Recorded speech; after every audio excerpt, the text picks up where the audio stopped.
regular meeting of the San Juan Bautista City Council is not in session. We'll start off by our call to order and the pledge of allegiance. We're going to ask Leslie, please direct us. Please join me in this order. Pledge allegiance to the flag of the United States of America and to the republic for which it stands, one nation, under God, indivisible, with liberty and justice for all. Roll call. Mayor Flores. Vice Mayor Edge. Councilmember DeVries. Councilmember Thurman. Here. Councilmember Jordan. Here. A quorum is present. Thank you. I want to invite public comments. Chief Sonny Reyna.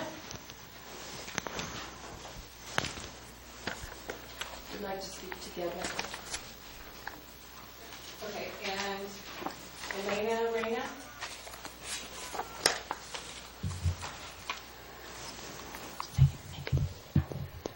Chief Sonny Reyna, 419 Salinas Road, San Juan Bautista.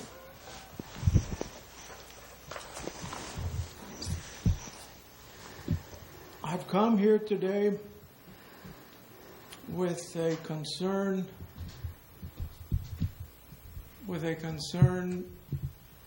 that the California Indian market has been mistreated. Okay, so I am Elaine Marina, 419 Salinas Road. We are military veterans. We have been merchants here since 1984, and we brought the California Indian market to San Juan Bautista 35 plus years ago when there was no Indian culture here, and San Jose came down to learn. Could we learn how to do this?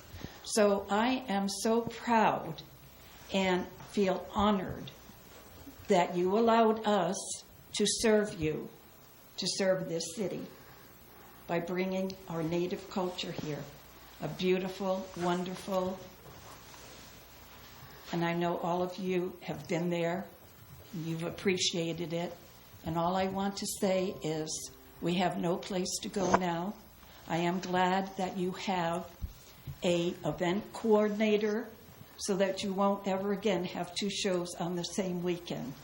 Ours was the beginning of the powwow circuit, and my mission was to have an economic base for Native Americans. So thank you. That's all I have to say. Doksha, we'll see you again. Thank you. I have no other cards. No other comments? Then we'll move on to item 3, or consent items. All matters listed under the consent agenda may be enacted by one motion authorizing actions indicated for those items so designated. There will be no separate discussion on these items unless requested by a member of the City Council, a staff member, or a citizen. Mr. Mayor? Yes. I have a card that was just turned in for public comment. Okay, fine. Jackie Morris Lopez. Good evening, Mayor Flores and Councilmen. I'm speaking on two items. The first one is in support of the Indian Festival of Chief Sonny Reyna and his wife, Lainey. I was very concerned and actually not happy with the decision, whoever made that decision to place both of the events on the same weekend. I feel, as Lainey just spoke up, that was a very unique festival. It's been here for a long time, over 3 decades, and it's very representative of our culture, the indigenous culture. And I feel like now, with no place to go, stipulations placed on them by the school board, bigger events, more lucrative events have come out and really pushed them out.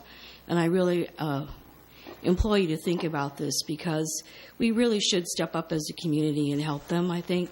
I understand that they're doing a fundraiser for $2,500 to defray the cost, and it just seems like our community is headed, I think, in a very wrong direction.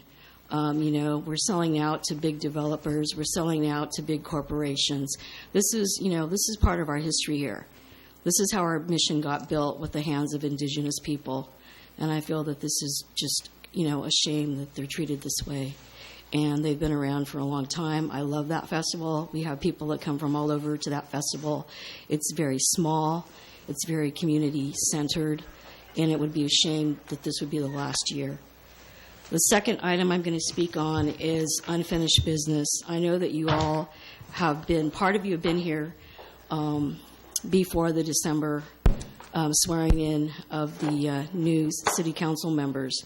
And I think when the new council members were sworn in, there was already put in place the 3 stop signs that are out by the Copperleaf development, and also the 3 stop signs that are by the Mission Village Apartments on McCullamy.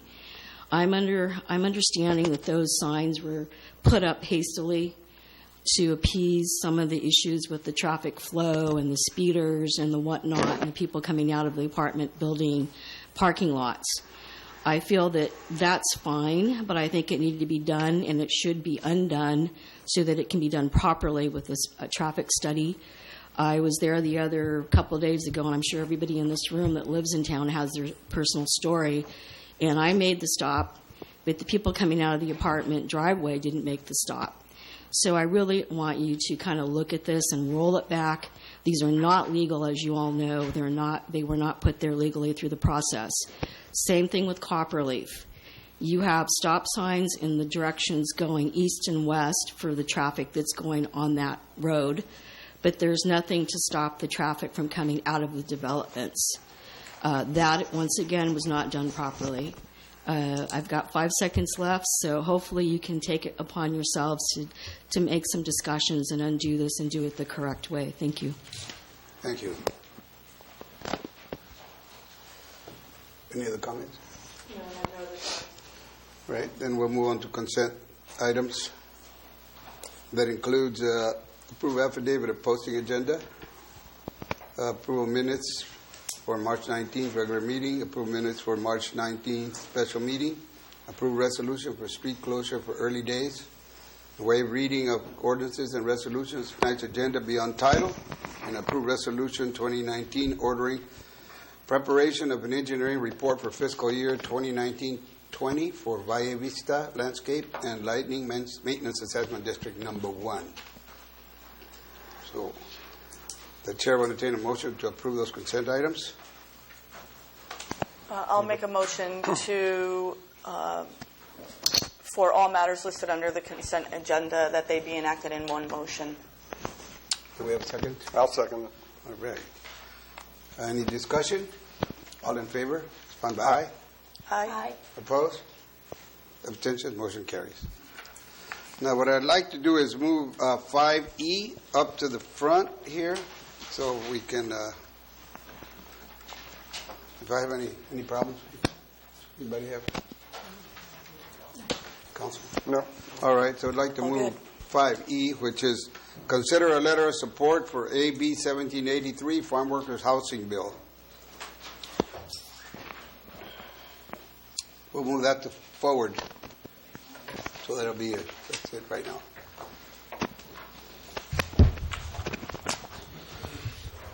Mr. Mayor, council members, great to be here. I'm here. You do have a handout of, I am here happy to speak on our farm worker housing bill, but also wanted to provide the council with a brief update. So far in the time I've spent in Sacramento as your representative in the state assembly, and so certainly very proud excited to be home. Actually, this is home. I'm proud to call San Diego County home. Proud to call San Juan Bautista my home. I lived here for a brief time after I was married in 2008, but I spent a lot of time here as a child, as I attended San Juan Elementary School from K through 8th. My mother is still a teacher there at San Juan Elementary, been in the classroom for nearly 30 years, and my aunt is a teacher there. So this is a community that I love, to say the least. But again, very proud to have the opportunity to represent the 30th Assembly District. It is a district, as you all know, that is very large. Encompasses 4 counties, parts of 4 counties, the largest being Monterey County, the Salinas area, the Salinas Valley, Big Sur, Santa Clara County in the South Valley, Gilroy, Morgan Hill, San Martin, and then Santa Cruz and Santa Cruz County, the city of Watsonville, and obviously San Benito. And so I mentioned this morning when I gave this update to the Board of Supervisors here in San Benito was one of the first things as I was moving into the state capitol, moving into my office, the state historian stopped by to wish me luck on my new job and let me know that I was the first county supervisor elected to the state legislature from San Benito since I was the second ever elected, but the first since 1900. And so very thankful for my experience in local government. Having served on the Board of Supervisors for 8 years has certainly made me and helped prepare me to be a member of the state legislature. And the reason I mention that is because, as a county supervisor here in San Benito, we're often neglected. We are certainly resource poor in a lot of ways when it comes to the resources that we get and don't get from the state of California. But certainly understanding those issues and understanding the challenges we face is something that is different to a lot of people in Sacramento, because I serve with great people that come from all parts of the state that usually have the answers to all of our problems. Unfortunately, their answers to those problems don't address our problems. They really focus on the urban and the suburban parts of this state.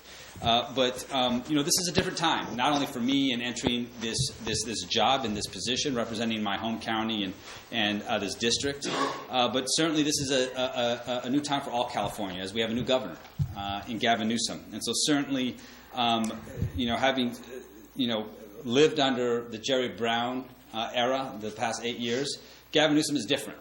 He has a different background, certainly has different values.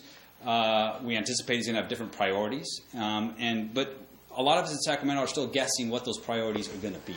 I think we can look at the blueprint he's established when it comes to the state budget. And the budget he introduced in January, what we can gather from that is that, one, he's committed to making sure we continue our progress to build our reserves in this state. He has made a commitment, which I wholeheartedly support, to pay down our state debt. And the money he has committed is, yes, it's only a drop in the bucket, but it's a step in the right direction. I think that you look at the areas in the budget he is looking to increase, which is housing, education, health and human services. I know a previous speaker spoke on her concerns about housing, which I will touch on in a second. I think that when you look at some of the details in his budget, certainly you look at maintaining reserves. It's really shocking that all the forecasts say at the end of this fiscal year we're going to have about $8.5 billion in reserves. $8.5 billion. And that was a big adjustment for me coming from San Benito County, where we would talk about allocating hundreds of thousands, millions of dollars. And in Sacramento, they only use one word, and that's billions. We are a very, very, very wealthy state. We're on the verge of becoming the fourth or having the fourth largest economy in the world. Certainly, this is a state that our economic standing in the world is no secret. And so certainly to magnify and to put the significance of having an $8.5 billion surplus or $8.5 billion reserve, what that means compared to other states, that is more. That $8.5 billion is more than the general operating budgets of over 30 states in this country. Wow, it's pretty significant. And then again, when we look at the governor's proposal in January, he proposes to have a multi-billion-dollar investment to pay down our underfunded liabilities, our state pension, retiree health care costs. The amount he has committed, yes, it's a drop in the bucket, but it's a step in the right direction. Unfunded pension liabilities in this state, the increase in retiree health care costs certainly is a burden. Is a burden to the state, is a burden to local governments, to school districts, and certainly is going to require strong leadership, not only from the governor, but from the entire state legislature. And so certainly the housing crisis. This is a governor that is committed to $1.3 the $1 billion in one-time fund to increase our housing supply in this state through, to make sure we're spurring low and moderate income housing. He's also a part of that allocation is $500 million to support homelessness in the state. Either emergency shelters, supportive housing projects, or navigation centers. And then one issue that he wants to tackle is allocating money and looking for ways to streamline CEQA. I am an environmentalist and certainly understand the importance of CEQA in preserving and making sure that we are doing everything we can to protect our environment. But unfortunately, to be honest, when we look at CEQA, in many ways it's been abused and has really become an impediment to affordability in this state. And so looking for ways to still protect our environment, but look for ways to streamline that law is a priority that the governor has. And I think that we need to take it a step further and even, one could argue that vital transportation projects need to be streamlined. Things that are very important to this region. When we look at Highway 25 and the challenges we have in Highway 25, we have an ingress and egress problem in this county, and certainly doing everything we can to address it comprehensively is extremely important. Looking at investments in education. This is a governor that has proposed to invest heavily in education at all levels, making sure that we are doing everything we can to increase early childhood education for our youth. And he's making this commitment by expending one-time funds for facilities, new facilities, renovation of existing some buildings to accommodate early childhood access. He is proposed to grow our per-pupil funding in K-12 schools and certainly making investments in higher education. It's really unacceptable that more and more students are forced to attend college out of state because we can't accommodate them here in the state because we are just busting at the seams. Looking for ways, I had the chance to sit down with the governor and talk about, he was interested in learning about the progress we've made in becoming a leader in this region when it comes to homelessness with our state-of-the-art homeless center that we have built here in San Benito County, also tied to the whole person care program. And certainly looking to help the homeless through this integrated set of some services, as far as assisting them with helping themselves through the delivery of health care, through housing. And so certainly the fact that he's willing to invest more in whole person care is a step in the right direction, and looking forward to even expanding that program even further. And then obviously transportation we touched on. And so the one thing that I have to highlight is we don't know where this governor stands on a lot of issues, on what his priorities are going to be in his term in office. And the reason I say that is because we don't know where he stands on environmental issues. We don't know where he stands on labor issues. Even education. He supports allocating the state budget and increasing education, but we don't know where he's going to stand on education policy. And I say that because it's one of the most toxic environments in Sacramento when we talk about education. This whole debate between charter schools and traditional K through 12. I mean, it is a very difficult conversation to have with many people, and the governor has not, shown his cards either way. We could talk the same about public safety, and we don't know where he's going to land on this whole the discussion related to use of force. But the one issue that he has made crystal clear that is his number one priority is housing. And as I've said many times in these updates, I firmly believe in support in local control. But it's our, as elected representatives, we have to do our due diligence, and it's our responsibility to plan for the future and to make sure that, my greatest job as a county supervisor was doing everything I can to manage growth, but also adhere to the identity of our county.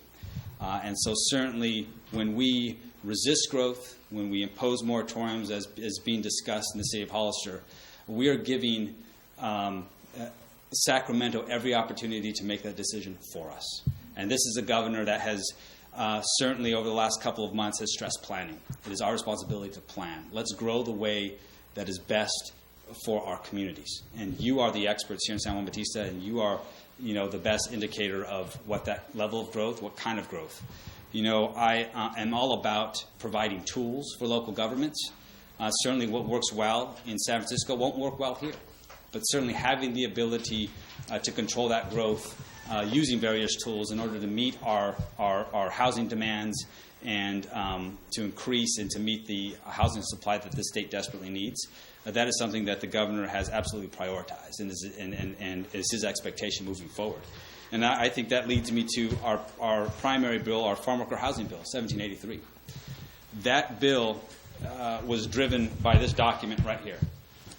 This is a farm worker housing study that was done, released in June of 2018. Farm worker housing study in our backyard. That includes San Benito County.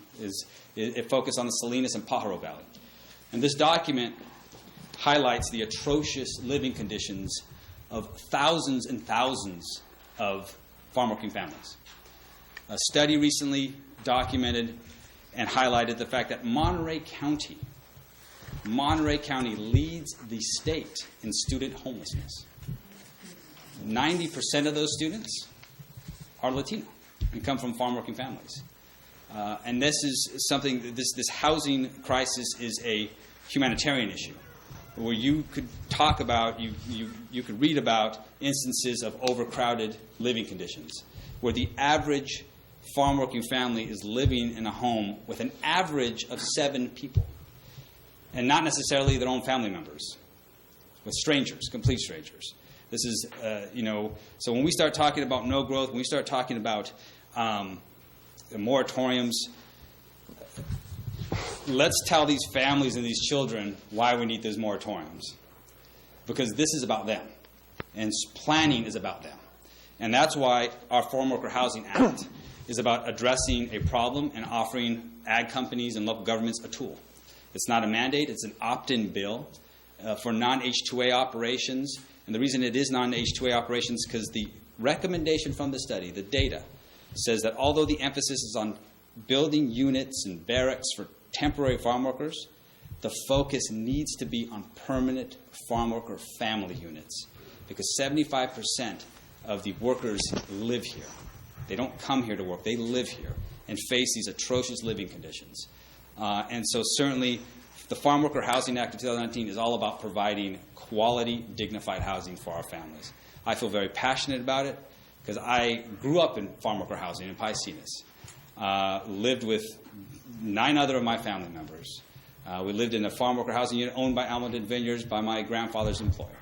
And so certainly, but it was, it wasn't, a very big unit, but it was decent. And it provided my family the opportunity, to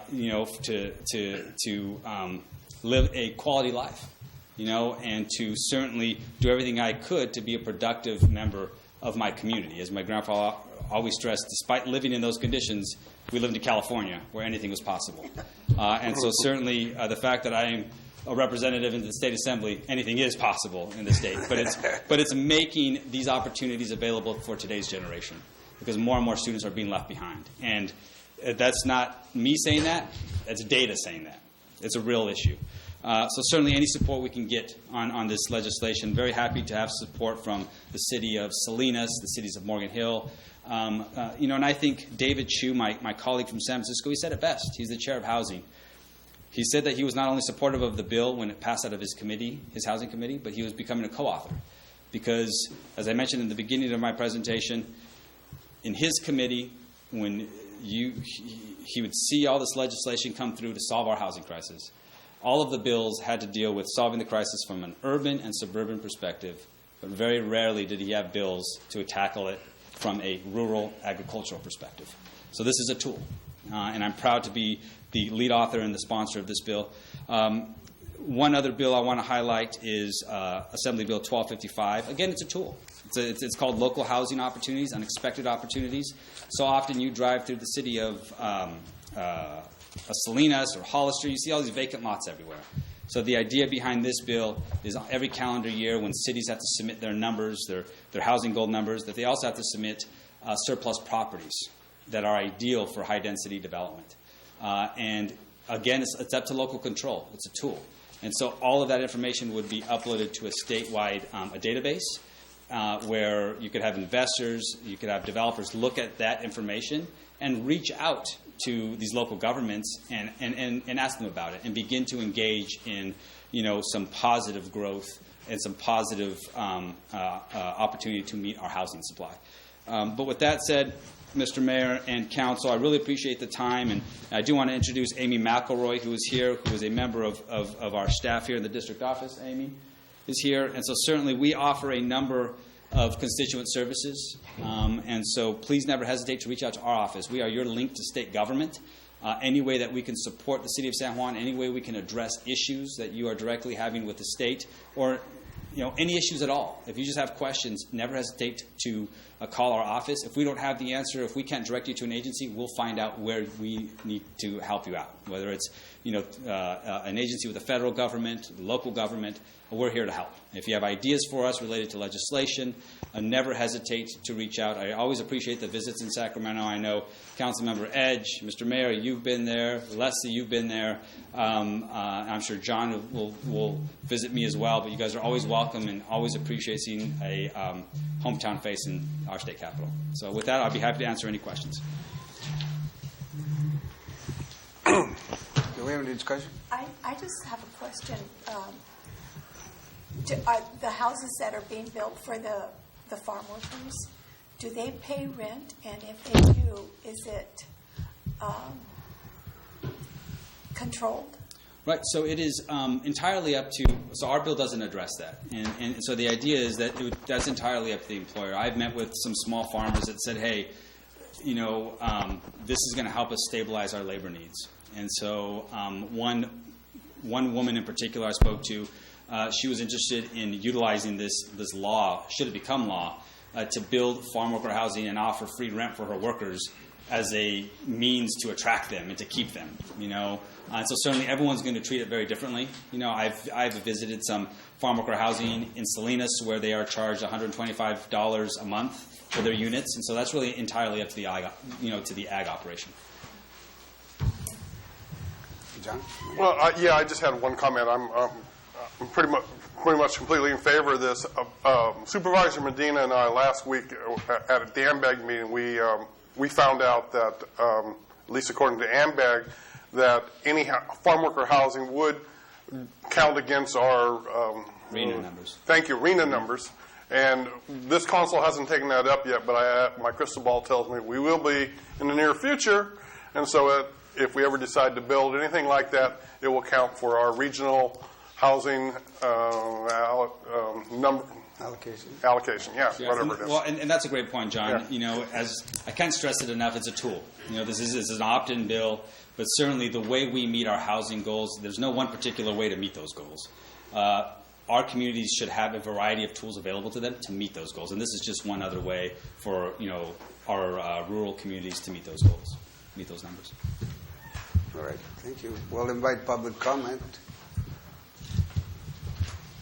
Any public comment? I don't have any cards. No cards? Okay. So, do we have any comments? Possible action is the chair will entertain a motion to authorize the letter of support for Assembly Bill 1783, the Farm Worker Housing Bill of 2019. Do we hear a motion? I move that we have a letter of support for AB 1783, Robert Revis's Farm Worker Housing Bill. Do I hear a second? A second. We have a motion and a second. Any other discussion? If none, call for the question. All in favor? Respond by aye. Aye. Aye. Opposed? Motion carries. Thank you so much for coming. Mr. Mayor, Council, thank you so much. Look forward to working with you guys, and see you soon. We'll be knocking on your door. Don't worry.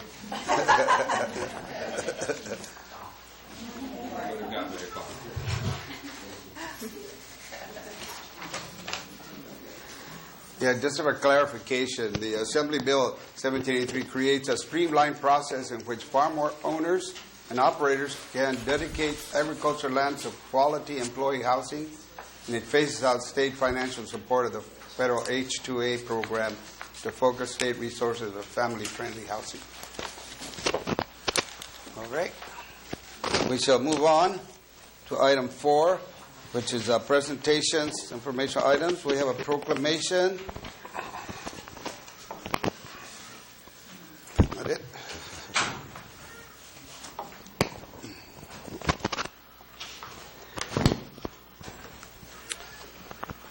Recognition of National Public Works Week. Whereas public works infrastructure, facilities, and services are of vital importance to sustainable communities and to the health and safety and well-being of the people of this community, and whereas such facilities and service could not be provided without the dedicated efforts of public works professionals, engineers, managers, and employees from state and local governments and the private sector who are responsible for and must plan, design, build, operate, and maintain the transportation, water supply, water treatment, and solid waste systems, public buildings, and other structures and facilities essential to serve our community, our citizens, and where it is the public interest for citizens, civic leaders, and children in California to gain knowledge of and maintain a progressive interest and understanding of the importance of public works and public works programs in the respective communities.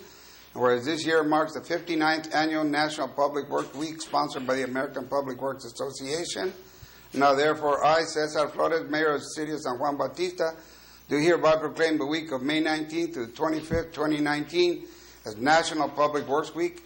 And I urge all our residents to join with representatives of the American Public Works Association and government agencies in activities and ceremonies designed to pay tribute to our public works professionals, engineers, managers, and employees, and to recognize the substantial contributions they make to our national health, safety, welfare, and quality of life.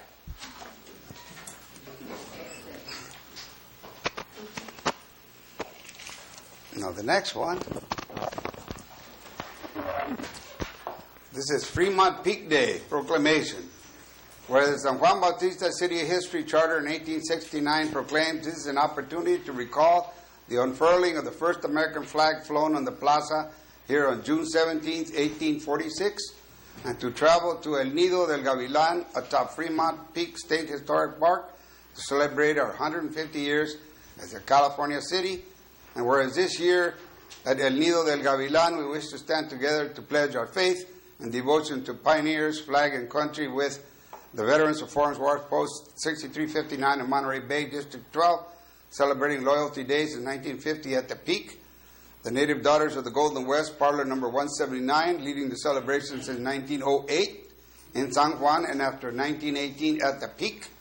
And the Scout Troops 429 and the State Park Rangers District 19. Whereas this year we climbed to El Nido del Gavilan to remember John Charles Fremont in San Juan, California, before 1869.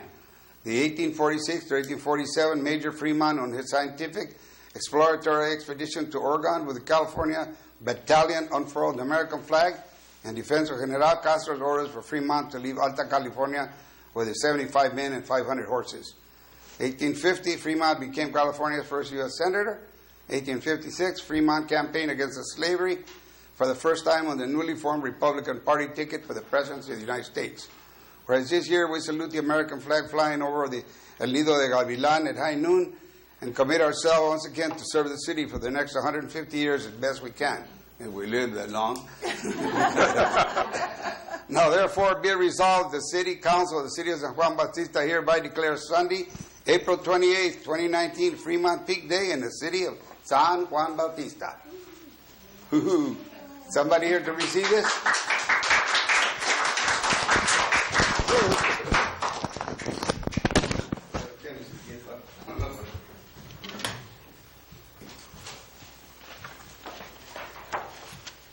Thank you, Mayor. We're very proud to have your signature at the bottom of this proclamation. Thank you.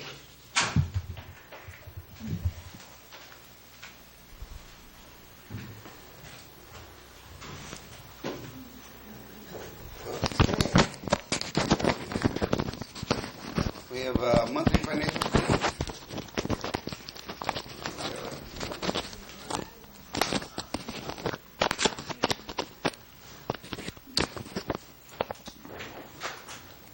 No?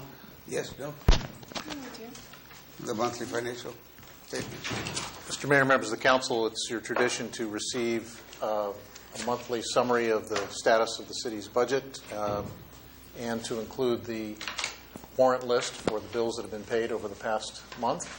These are included in your packet for your review. If you have any questions, I'll be happy to address them. No questions. Any questions? No? We'll move forward. City Manager report.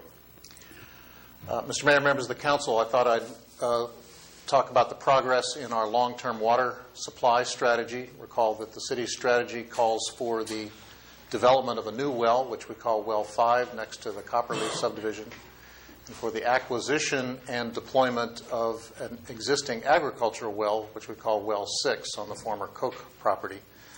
The Well 6 project is well underway.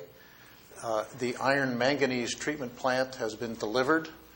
It was actually on the Well 6 site, but they needed to move it to Well 5 because they needed some elbow room as they were moving other equipment on the site. And the chlorination building is nearly complete. The state has approved the current schedule, which should have everything online, tested, certified, and in operation by the end of May. You know, I have a question. Is that lead, manganese, what is that going to take? Iron manganese, is that going to take the color out of the water? That's its intent. And until that new well, till those new wells come online, it's been our practice to fill the reservoir with well number 1, which does not have iron manganese in it. When we have low flow, because when the hot weather, people start turning on the irrigation and the tanks needed to come down, we had to boost it a little bit with Well 5 water, but not much. So the whole purpose of the iron manganese treatment facility is to remove the color and the iron and manganese from the water supply. You know, I was thinking when I was shown I went to one of the restaurants and they showed me the water in their toilets, all brown. Anyway, I said, well, maybe that's the piping, you know, their piping inside. I don't know. Well, initially, I think the city experienced when Well 5 had to be used, the pressure from that system did flush out some material that was already in the pipes. It's not just the water supply itself. So we went through some flushing practice to clear out the lines. But for the past couple of weeks, though, the water supply has been from so-called water well number 1, which does not have the iron and manganese. Yeah, because I did see, I saw samples of it. So, Is there some areas of the town that get that route? Because I've never experienced it before, and I've lived here over. Do you know there's specific areas in town that get Yes, sir. I do know that, yeah. Low flow, low usage. That wouldn't be the pipes. It could be. We have old infrastructure. I know. I mean, we're 150 years old. Those pipes, have they been in there that long? Well, anytime there's a change in pressure, you're going to get discoloration through that. Okay. So the city has done a flushing program and will continue to do so until we clear it all out and put the new well on, or the treatment plant on.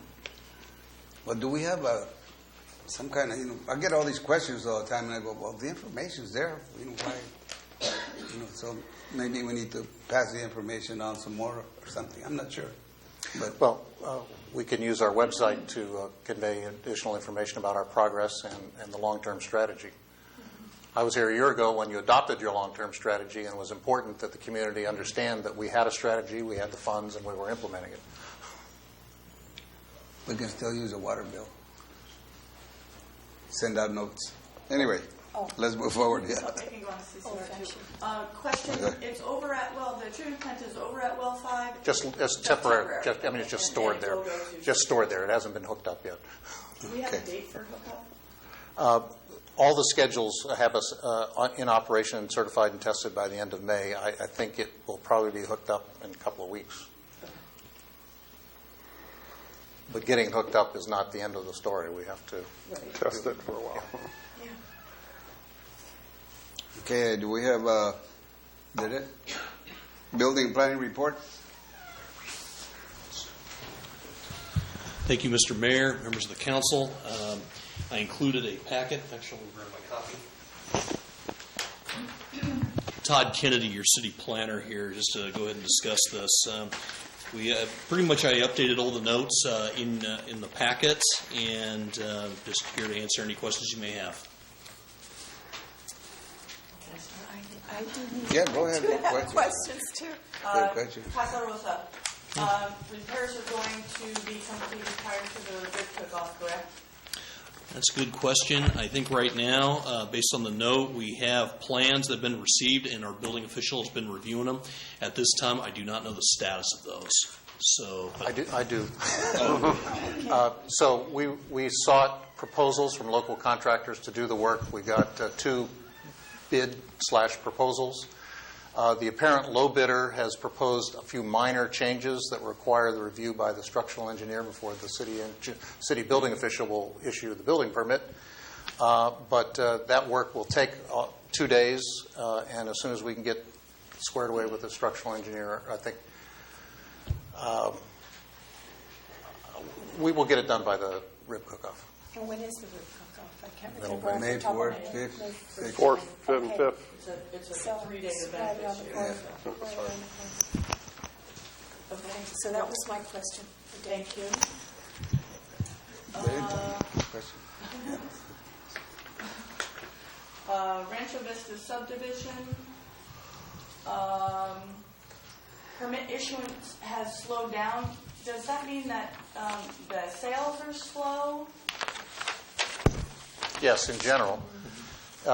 They submit building permits as they like to keep ahead of their sales. Okay. And because sales have not been brisk, they only apply for a few at a time, and that's the reason for the slowdown. There hasn't been an issue with any of the permits, though, correct?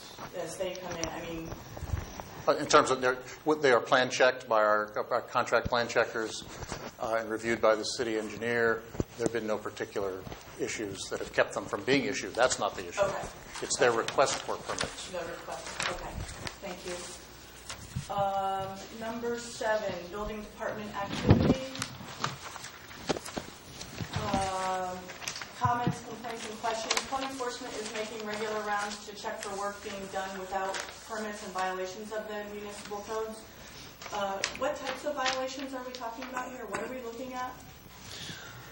let's see, Ed, you want me to take a shot at that one, or?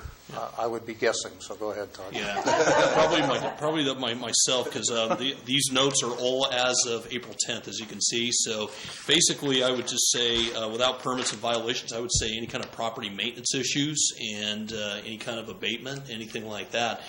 So far, I'm not aware of any that Tim has reported to me, or I think to staff, I should say. Okay. Number 9, 70 McCollamy, a mix of uses and housing units. Could these fall under our Gavin Newsom plan for housing? The housing Would it be the housing element? Would they be low income? Do we know? The housing element? Yeah. On number 70. Yeah, at 70 McKelvey, number 9, right there. Yeah. That's actually in our public meeting that we had, and also being discussed. That's actually one of the sites that's been reviewed. Nice. Yeah. Okay, cool. Thank you. Well done.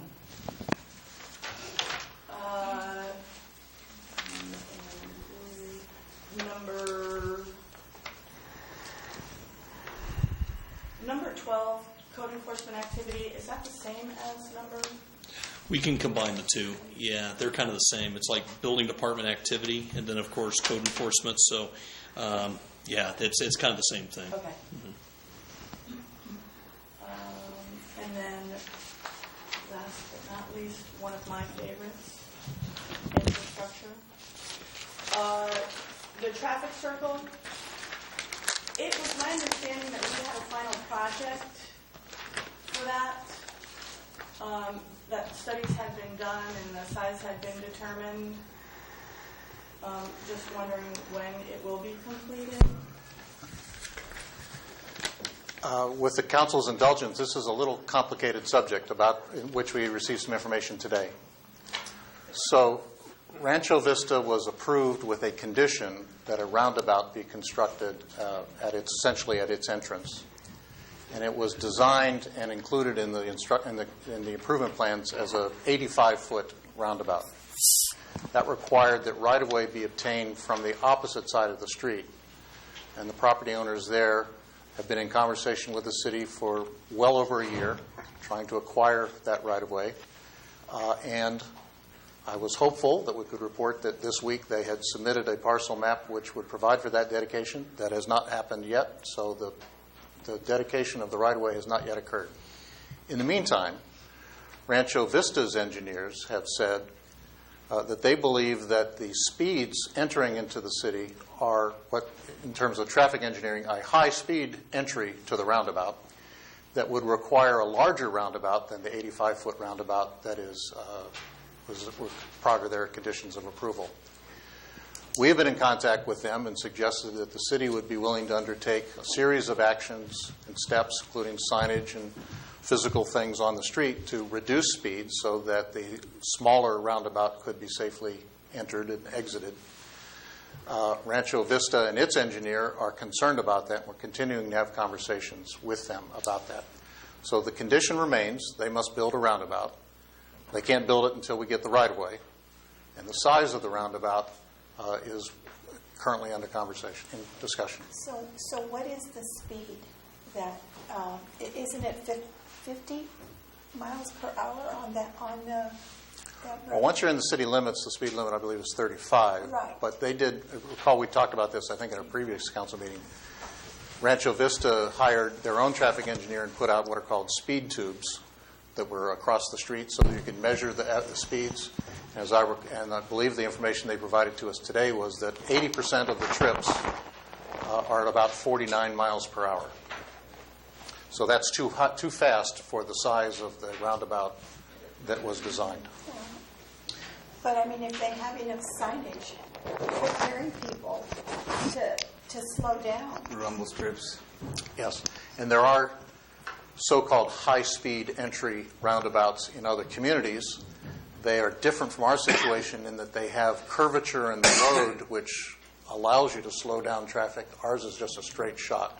So the measures that we'd have to take to reduce speed, I think, are available.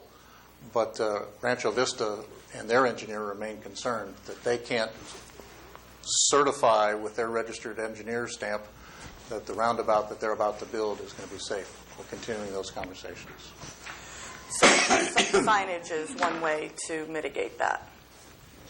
I believe so, yes. And Also, they knew from the very beginning that they had to put a roundabout, right? Yeah. It didn't happen all of a sudden. We didn't throw it at them. Yeah, that's correct. They're not questioning the condition that they build a roundabout.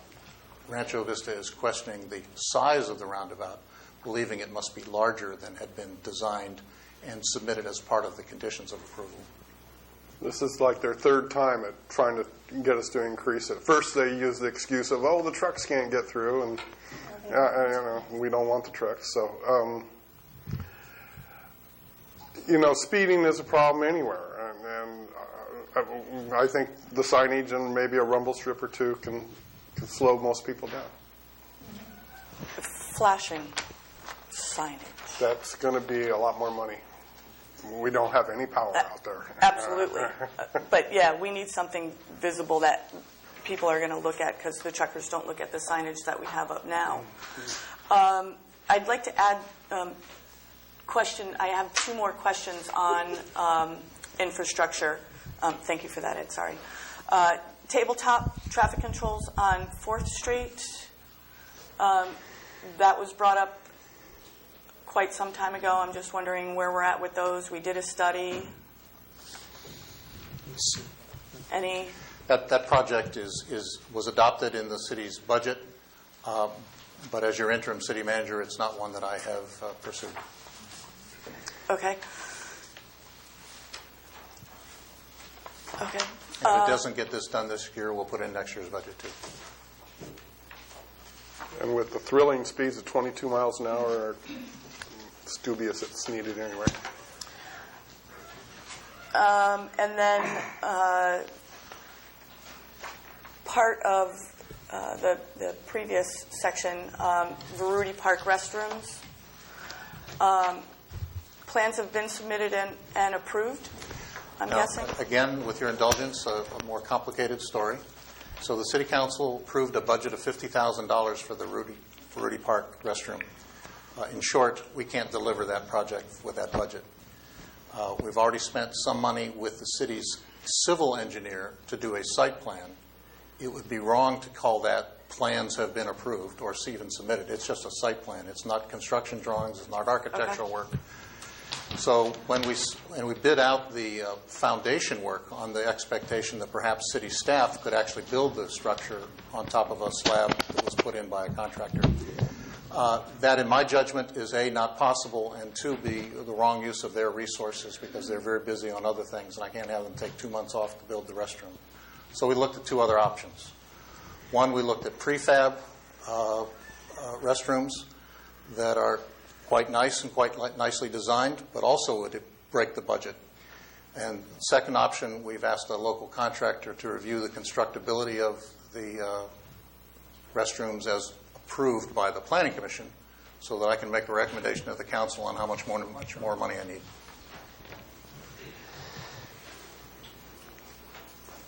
So $50,000 was budgeted, but it's not enough. Not even close. Never was.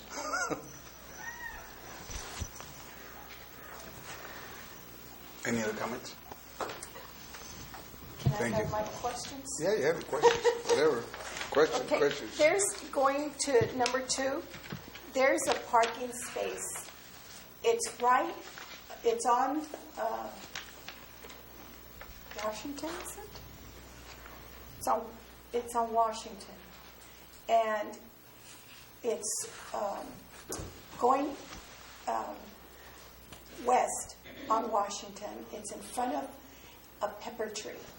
And everybody else has the parking where you're parked, not parallel, but Diagonal. Diagonal, yes. That's what I wanted. But there's this one that it looks like where they can park parallel. Last week I was driving by there and there was a car parked there and it was like practically in the middle of the street, causing people to walk around it, and it was really kind of dangerous the way they were parked. Is that supposed to be a parking space or not? In front of the pepper tree. Right in front of the pepper tree. Does this, I guess I'm a little confused on the question, how it relates to number 2, the Fault Line Restaurant. Is that? Yeah. Number 2 is the Fault Line Restaurant on your... No, I said number 12. Oh, number 12, okay. Sorry, I missed I that. heard 2 also. Okay. Sorry. Number 12, okay, code enforcement activity. Okay.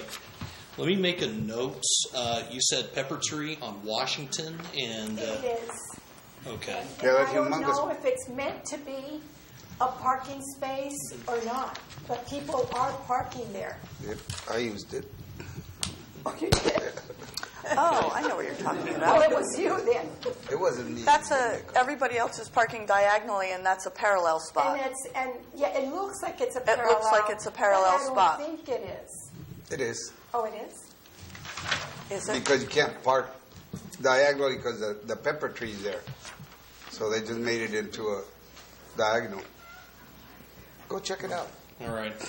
Let's see. Washington, is there a cross street nearby? Third. It's between Third. Third It's and a big second. pepper tree that's right next to the All right. It's right across across from the from old the PG&E thing. Oh. phone between second building. and third. Okay. Gotcha.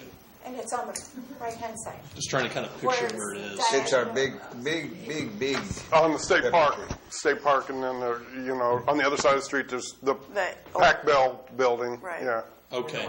It's kind of funky. And then going back to number 2, what kind of information is still needed from the restaurant owners? Okay, it's under building permit review. Building permit plans have been submitted. I've already cross-checked them from the planning codes and the conditions of approval. There are some things that are missing on the plans, including documentation of the lot line adjustment that got approved. Now, I understand, and those comments have been issued to the applicant already, and I understand they made an attempt yesterday, or I believe today, to make that correction. So, anyway, that's where things stand right now. So they have the planning comments, and this is about building permit review. And that's the lot line adjustment and then extra documentation on the landscape requirement. So once they meet those, and I could sign off on them and then pass it on to building permit review, or on the building, so that way they meet those comments too. So yeah, during the building permit review process, it has to go through planning, building, possibly engineering. So. And then on the third page, number 2, the Loaza 4 parcels. Is those parcels, are they 4, including the existing dwelling that is on there, or is it including that building? The 4 parcels, I believe, are going to be separate. They're going to be their own standalone parcels. And the other parcel by itself, that would include the dwelling and then the building that was already built on there. Off the top of my head. And they're all single-family homes? That's what they're lining up to be as proposed, or indicated. Excellent. Thank you, Todd. No problem. Thank you. Thanks, Todd.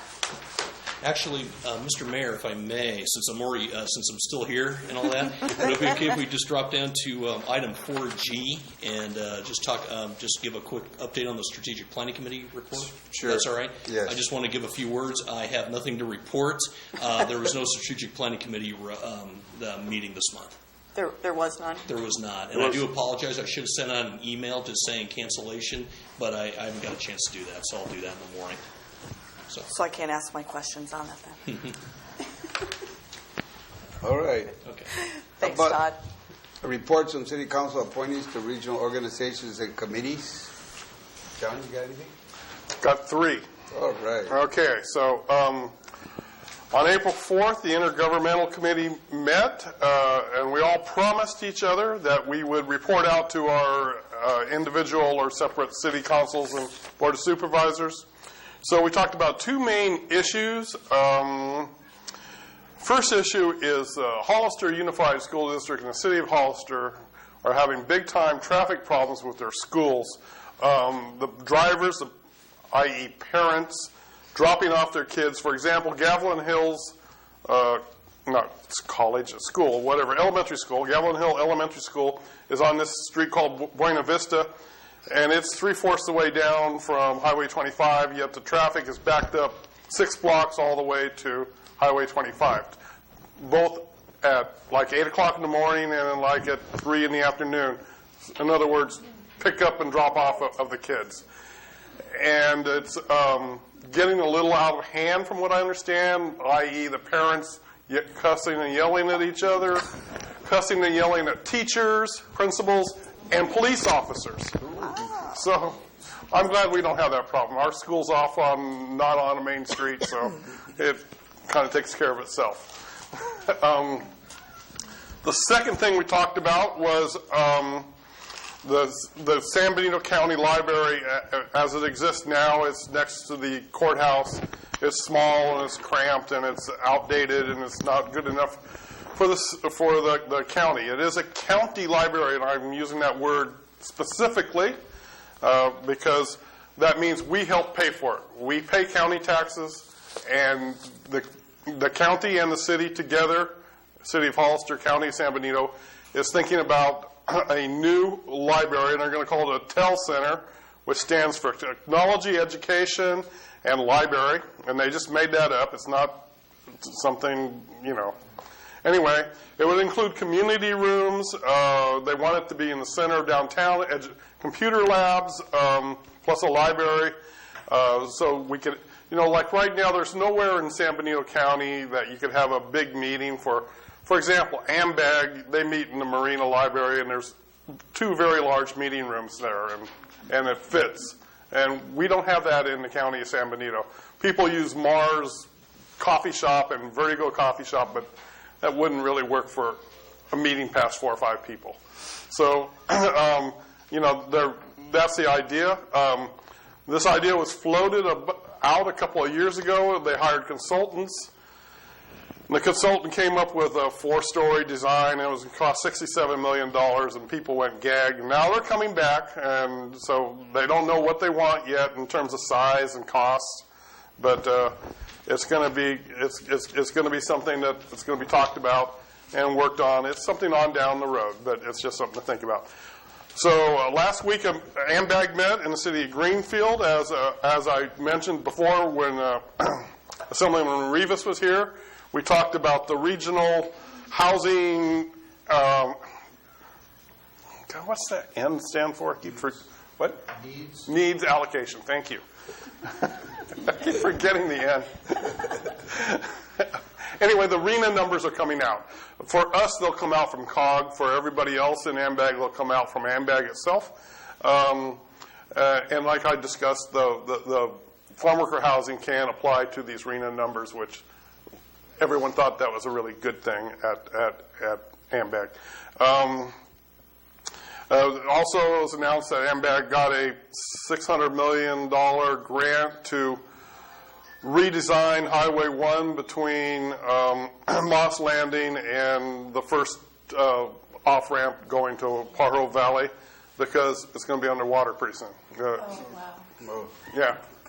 Climate change and sea level rise will do that road in if they don't do something in the next 10 years. So the last thing was Monterey Bay Community Power.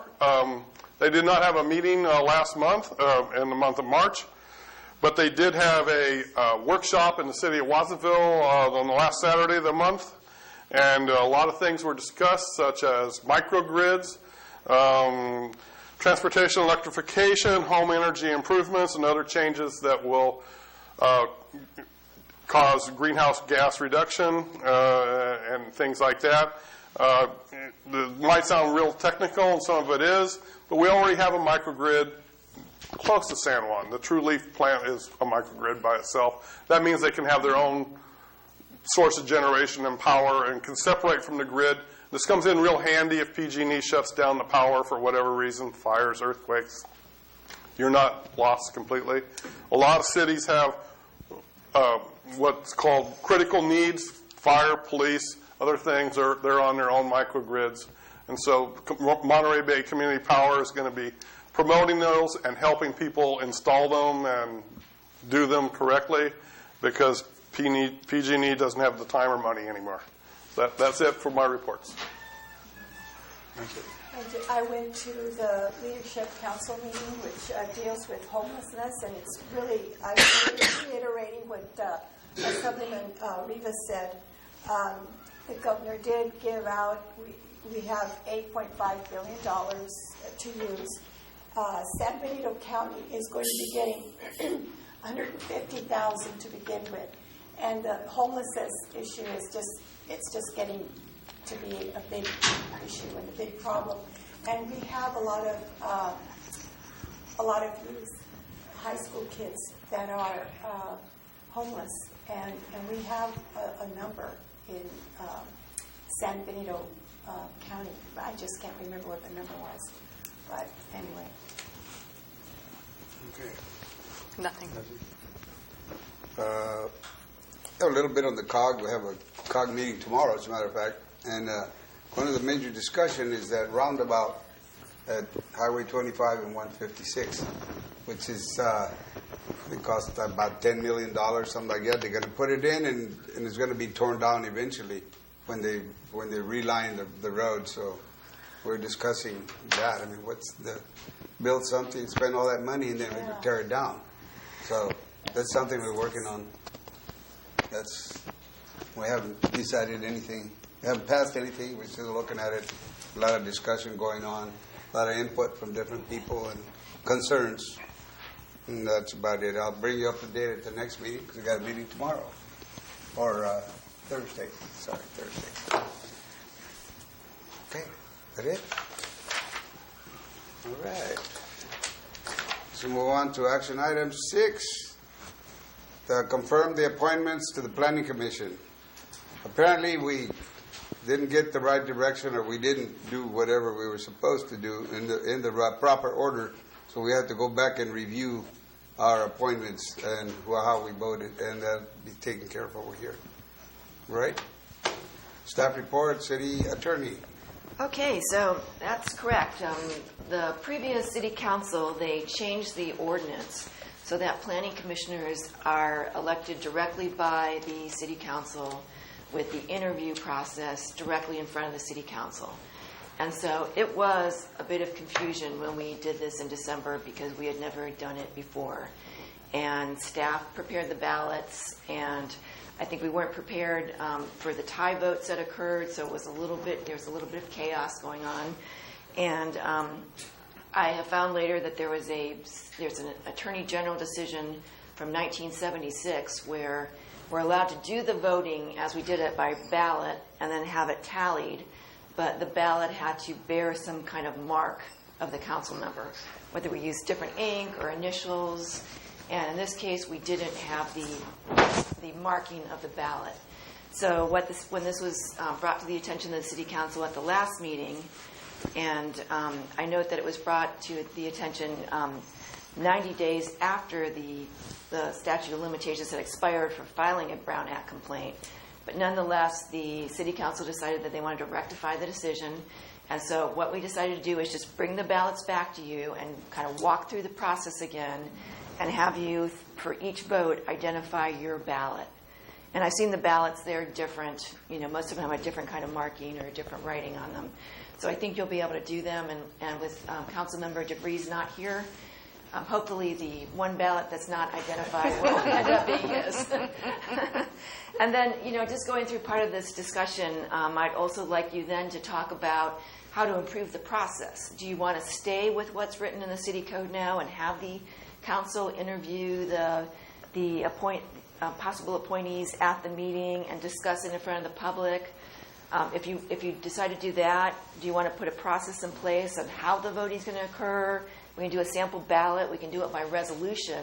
And that way we have a formulated process and mistakes won't occur. Or you can go back and relook at this. You could have a subcommittee interview the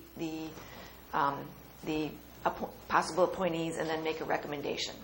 And I'll say that's the process that I'm most familiar with, because when it's done in that way, then you don't really have the asking people at a public meeting that's on TV, asking them personal questions and judging candidates against each other. It's kind of there's a possibility for hurt feelings. Yeah. Right. Yeah. So if you decide to do it by resolution, you can get a subcommittee and we can look at it, or I can try to come up with something for you. If you decide you want to change it, I would say, too, you might want to have a subcommittee look at the process again and come back to the council with a report. Discussion. John, I want to ask you a question because I think it was the council previous us Yes. that all of this came about. What was the reason you changed it? The reason, we didn't change it to my way of doing it because my way of doing it would have been very different. So let's start off with that. The reason why we changed it was candidates were applying for planning commissioners and being ignored. People would just pick who they wanted and not even interview them, not even look at the application. And I just think that's a way to turn people off and a way to discourage participation. And I also don't think it's right. So I think, I have a resolution here in my computer. I can find it in a few minutes and email it to anybody. We discussed it at the meeting, and then another councilman came up. Well, we did this 20 years ago, and it worked great, and it didn't work great. So I would suggest we try mine again, which was just basically request that each individual city council person interview each and every applicant. That it's just very simple. But not in public. But no, not in public. So that's a Brown Act concern there to do it that way. Why? One city councilman with one applicant, and then he interviews the next applicant and the next applicant separately? It possibly is a chain meeting. So, members of the council, you may not be familiar. I was here a year ago when this was all changed. And what was the procedure before? You asked what was the problem. What was the procedure? The law said that each individual council member would appoint an individual planning commissioner. Okay. So I think Mr. Friedman is suggesting to go back to that process. Yes. But with a proviso that each individual council member interview all candidates for that particular nomination. Concern was raised that when individual council members made appointments, that they may or may not have led to a fully qualified planning commission, in addition to whether or not people who expressed interest were ignored. Right. So, Deborah, what was your suggestion now? Well, I would say too that I would add that I think you did it by district. So if it was your district's time, or there was a procedure for when it was each person's time to nominate the planning commissioner, and then the city council then ratified it. So the city council didn't have to vote for that person, but usually there is a sense that, well, that's the way it's going to go. If the mayor decided to appoint somebody to the planning commission, then he brought it to the city council, and it was usually that person was usually voted for. Yes, correct. So there's two ways that you can do it right now to go around the process. You can leave the process in place, but then have a resolution as to how it should go, how the votes would be tallied, what the ballot would look like, what to do in the case of a tie, maybe formalize questions for interviews, that kind of things. You can do it by resolution, and you don't have to do it by ordinance and change the city code. So it would be a city council policy on how to proceed the next time. All right. Did you say The other way to do it would be to just go back and change it again. You can change it back. You can change it into another way where usually what I know of, it's a subcommittee that serves as a subcommittee of the city council, and they go through all the resumes, they do the interviews, and they come back to the city council with recommendations. I like that. I like that idea. as well. Yeah. I do too. And if that's the case, then we would have to change the ordinance to adopt that procedure. Right. Could you draft something up for us? Yes, I can. Oh, thank you. And then basically for the marking of the ballots, I think the city clerk's ready to kind of walk us through the minutes and each vote so that you can identify your ballots. So if I was going to lay them out here and ask everyone to come down and find theirs. We're going to do it vote by vote, though, right? Yeah, I think we can do it vote by vote, just so that the public knows that we're not changing votes around or doing anything. Are we open to public comment after this? Or? But we should take public comment before you adopt them, before you consider a motion, which comes later. Right. It might be appropriate now for you to just step down and identify your ballots. And as the city attorney indicated, we'll do that. There were 3 rounds. We'll do it round by round. And after the first round, then the city clerk will announce the results.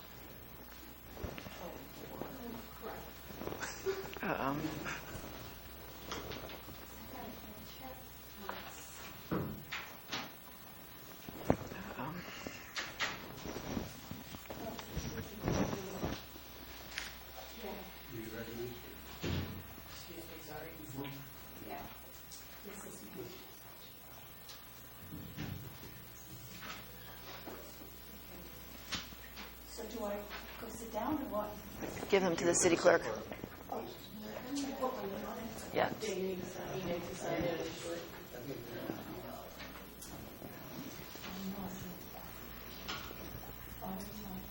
Anywhere on the Today is 16. 4/16.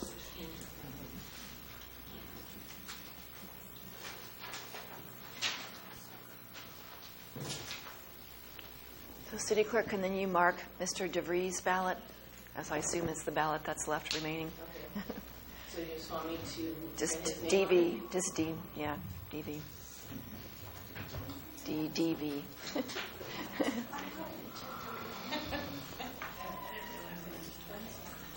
And so what you want me to do is read the councilperson, and who they voted for. Is that correct? Want to do that? So the first one I have is Mayor Flores, and he marked Yolanda Delgado, Louis Machain, and David Medeiros.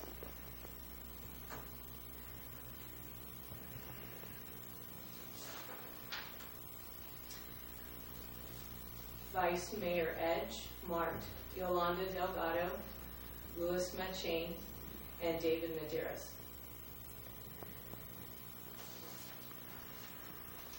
John Freeman marked Darlene Boyd, Nicole Franco, and Louis Matchain.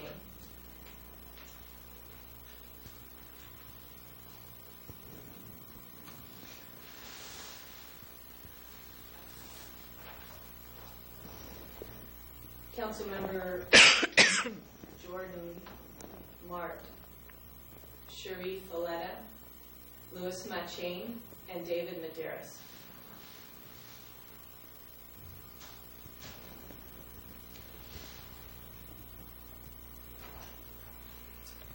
And then the one that isn't marked, that we're assuming is Dan DeVries's, he marked Darlene Boyd, Cherie Folletta, and Nicole.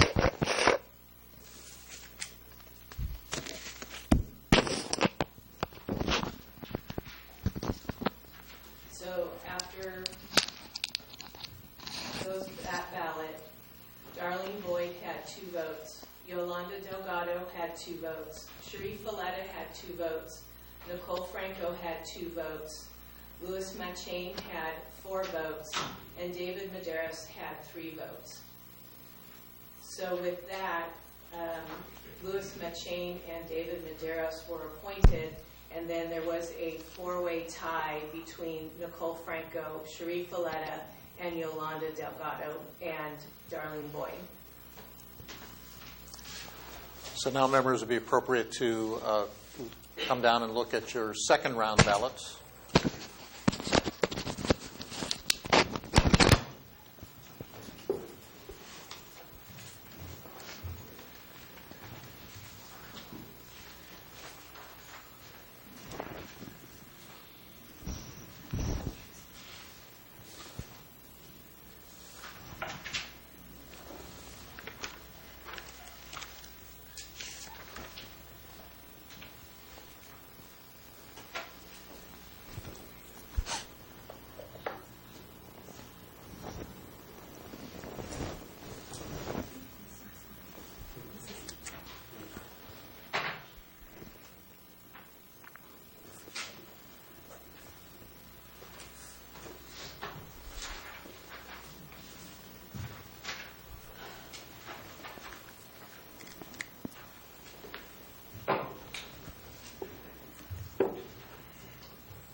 On this ballot, each council member voted for 1.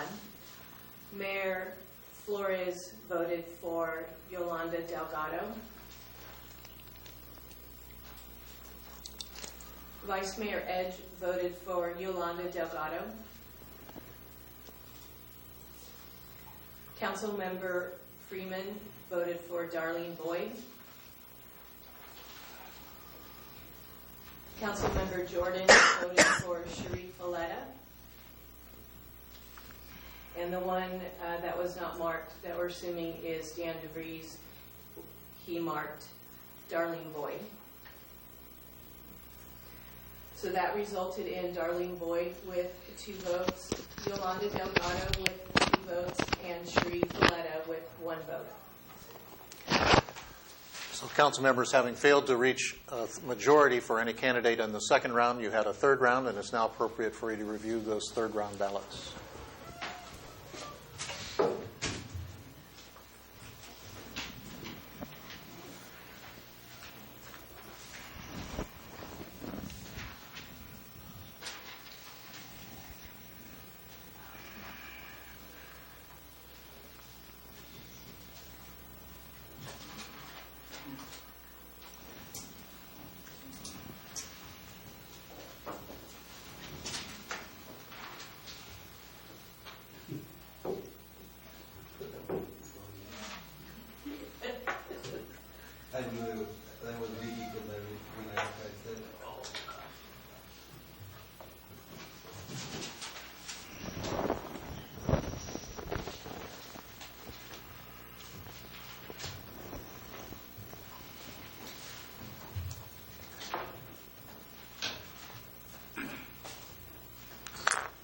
On this ballot, each council member wrote the name down. Mayor Flores wrote down Yolanda Delgado. Vice Mayor Edge wrote down Yolanda Delgado. Councilmember Freeman wrote down Darlene Boyd. Councilmember Jordan wrote down Yolanda. And the ballot that we're assuming is Dan DeVries wrote down Darlene. So the results were Darlene Boyd with 2 votes and Yolanda Delgado with 3 votes. So, Mr. Mayor, members of the council, at that meeting you then appointed Luis Machain, David Medeiros, and Yolanda Delgado to the Planning Commission. At the last meeting, you confirmed that appointment with a resolution. And in the light of this procedure to address the concerns about the Brown Act, it would be appropriate to consider a motion to again to confirm the appointment of those 3 individuals on the basis of this 3 rounds of voting. And you're also going to approve the amended minutes for December 18th, 2018. But before you do that, you need to take public comment. Brett, public comment? I don't have the card. No public comments. Okay, then possible action. The chair will entertain a motion to approve the amended minutes for December 18, 2018, regular meeting, and motion to confirm appointments to the Planning Commission. I move that we adopt the minutes and the appointment of the Planning Commission. Do I have a second? I second. Okay, we have a second. Any discussion? All in favor, respond by aye. Aye. Aye. Opposed? Motion carries.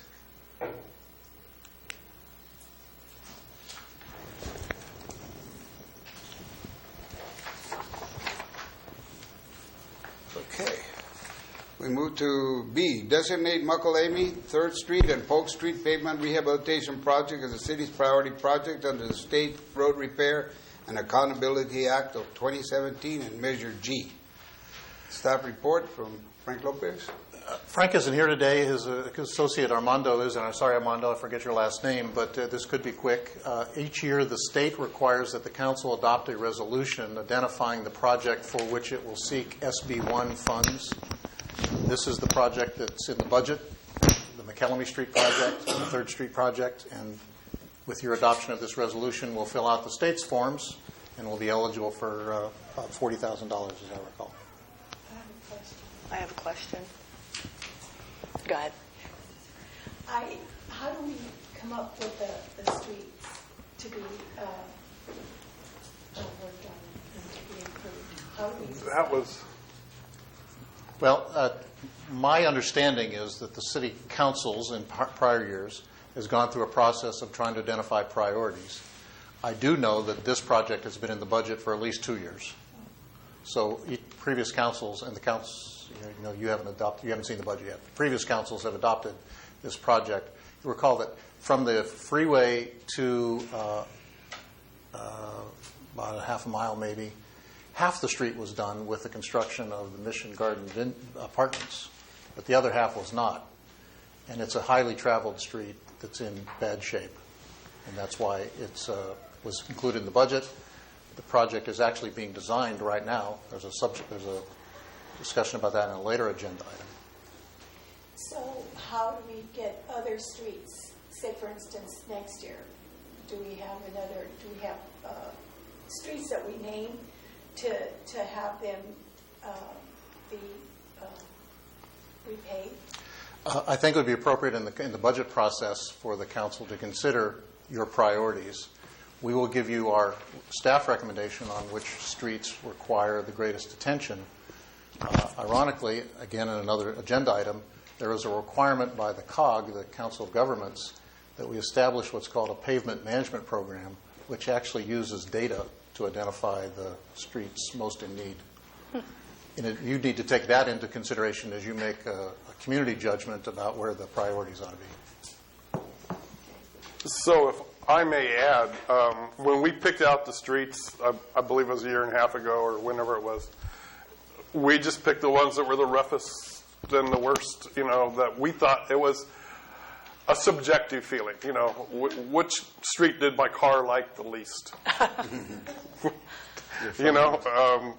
there's a street right around the corner from where you live. It's between First and Oh, I know it well. Yeah, it's Second. just And it is, it's like, you don't need speed bumps. no. I know it well. Yeah, yeah. It's as bad as it gets. And Polk right here is only a little bit better, not much. So that's my question. Designating McCullamy, Third, and Polk, how much of Third and what parts of McCullamy and Polk? Is it between Fourth and Second? Let me ask Armando to come forward. He's actually working on the design of those projects. So by identifying these three as eligible for SB1 project money, we're going to have to combine it with other funds available to the city, such as funds available to us from COG. Mm-hmm. And we may not be able to, when we bid it out, find that we can do all of them. But we've put them all in this list so that they can be eligible. Understood. Armando, could you come forward and talk about the limits of the projects?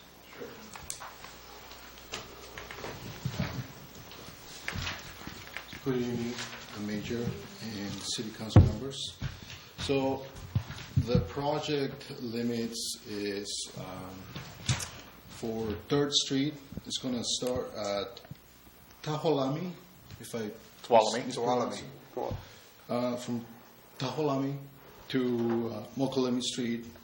It's approximately 660 linear feet of improvements. For 3rd Street, the anticipation is we're going to do pavement rehabilitation.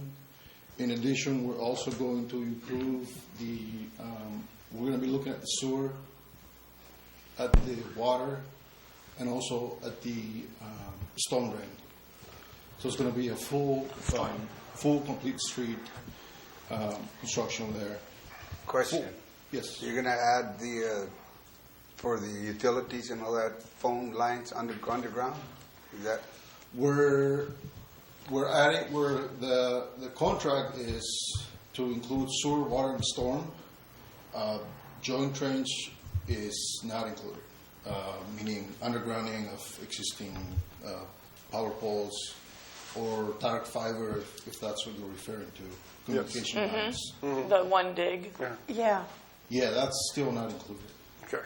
So At the if we moment. go to one dig, then we're going to have to dig it up again? Well, the object of one dig is not to dig it up twice. Exactly, but if they're going to be... Well, we can ask them to redo it. It only takes a split second. We'll get to it later, but and money. At the end of the day, is there enough funding to pay for? Well, there's several ways to do dig ones. So, but I had a comment last week. I spent a half hour with Supervisor Medina, and we were talking about. I was talking with him about sharing mobilization fees. As you probably know, whether it be Granite Rock, Don Chapin, or XYZ company, for them to drag their trucks out, it's probably $50,000. And whether it's do 10 feet or 10 miles, there's a mobilization fee of probably $50,000. And so I was asking Chairperson Medina if we could somehow do things together and share mobilization fees and things like that. And we determined together, without a lawyer, that it was legal. So might be suspect. But I would just like to ask if it's possible. So I'm trying to save money.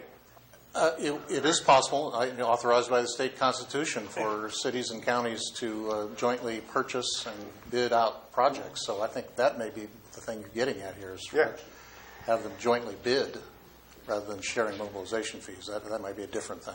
Okay, well, that's how Mark and I talked about it. But because that's kind of like I said, whether you do 10 feet or 600 feet or 600 yards, there's that mobilization fee which looms over everything. It kind of makes the project not bigger than it should be, but you know what I mean.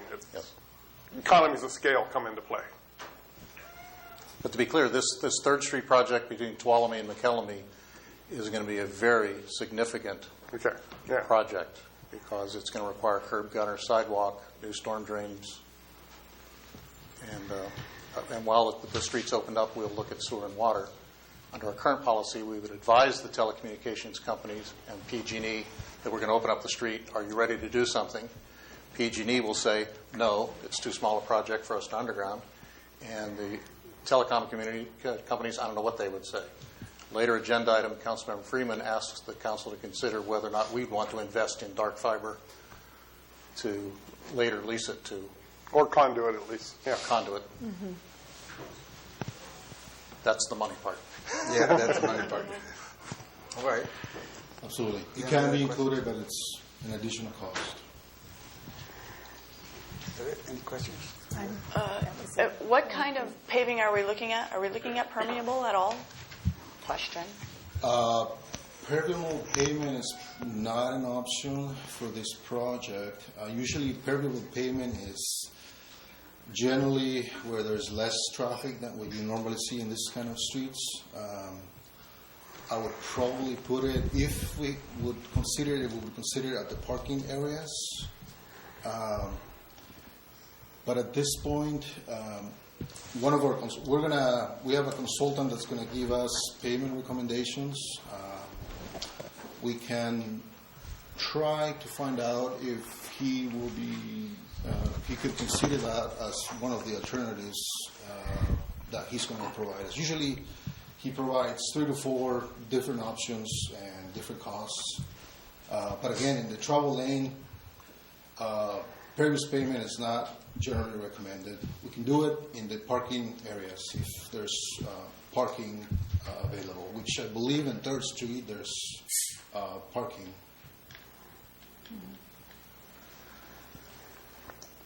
Is that it? Okay. I thought the 3rd Street that we're doing is between the library and what I call the Red Barn, or where the Mission Hardware store is. That area there up to the church, I guess. It is up to the church. Yeah, permeable wouldn't be. Yeah, so I'm thinking permeable for downtown. Because that part of 3rd Street is almost as bad as the other. Mm-hmm. You know, San Jose. Yeah. I think it's San Jose Street. What? I think it's San Jose Street, isn't it? The little street. That's another. Yeah. Yeah. Yes, it is. Yeah. But anyway, that's the part of 3rd Street we're talking about. We're not talking about the street, in front of what I call the historic downtown. We're not talking about downtown. Yeah. Okay. Okay. Thank you. Thank you. Public discussion, comments. I have a public comment from Rachel Ponce. Okay.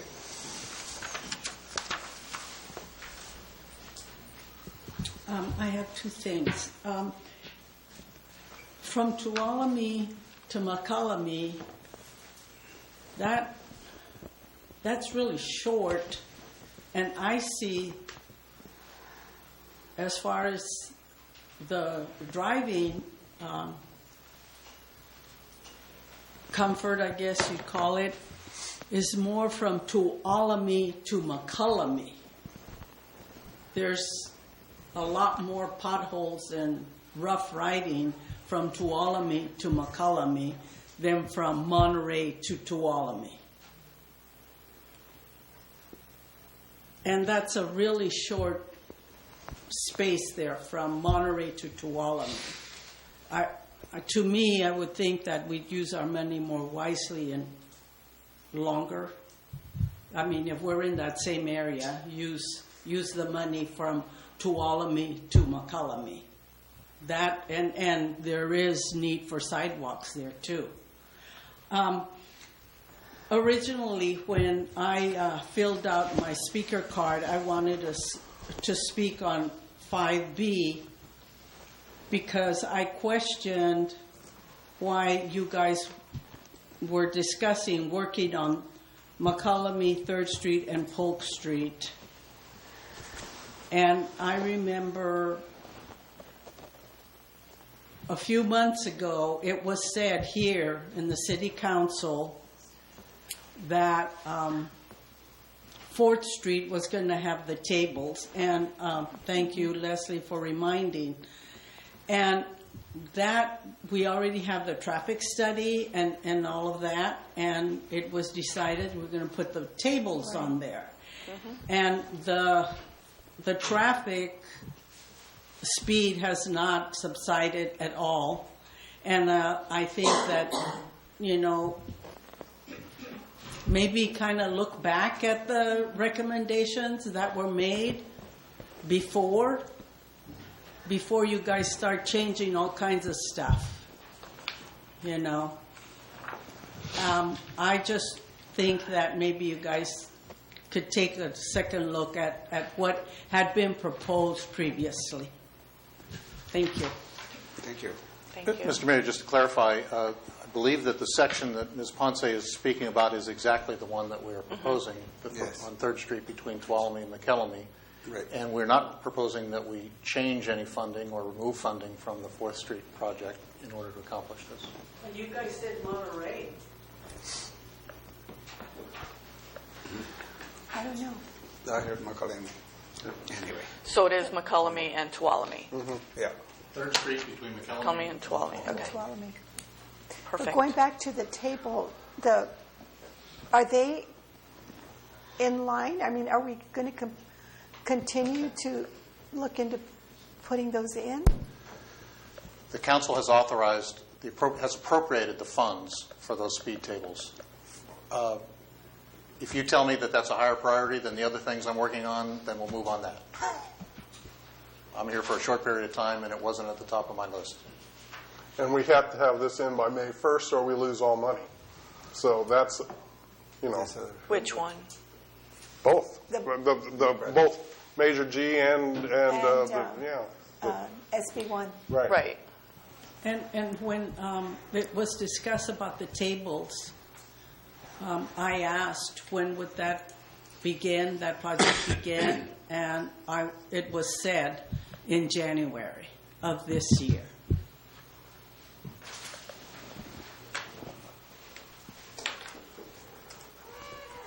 Thank you, Rachel. Well, we have a issue here. Any more discussion or public comment on the designating the McElhaney 3rd Street, Polk Street Pavement Rehabilitation Project? It's a priority. There's no more. The chair will entertain a motion to approve the resolution designating McElhaney Street, 3rd Street, and Polk Street Pavement Rehabilitation Project, the city's priority project under the State Road Repair and Accountability Act of 2017, SB1 and Measure G. I'll move that. But I'd like to add that we look into sharing the possibility of mobilization costs and other costs, if available, with the county of San Benito, if possible. You want to take that on? What? You want to take that on? You mean want me to negotiate it? You negotiate? Sure. Okay, cool. Do we have a second? No second? I'll second it. Okay. Any more discussion? Right, all in favor of the resolution, respond by aye. Aye. Aye. Opposed? Motion carries.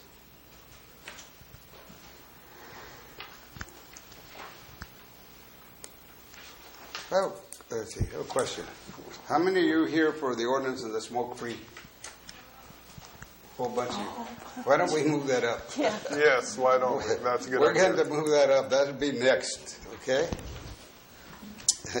So we'll go to 5I. Introduce an ordinance for smoke-free outdoor dining in the city. Staff report. Attorney, City Attorney. Okay, yes, Mr. Mayor. Okay, so at our last meeting, we had a group here from San Benito Public Health Services, and they advocated for smoke-free outdoor dining for the city of San Juan Bautista. And several members of the public also advocated for smoke-free dining. And so I was directed to go back and prepare an ordinance.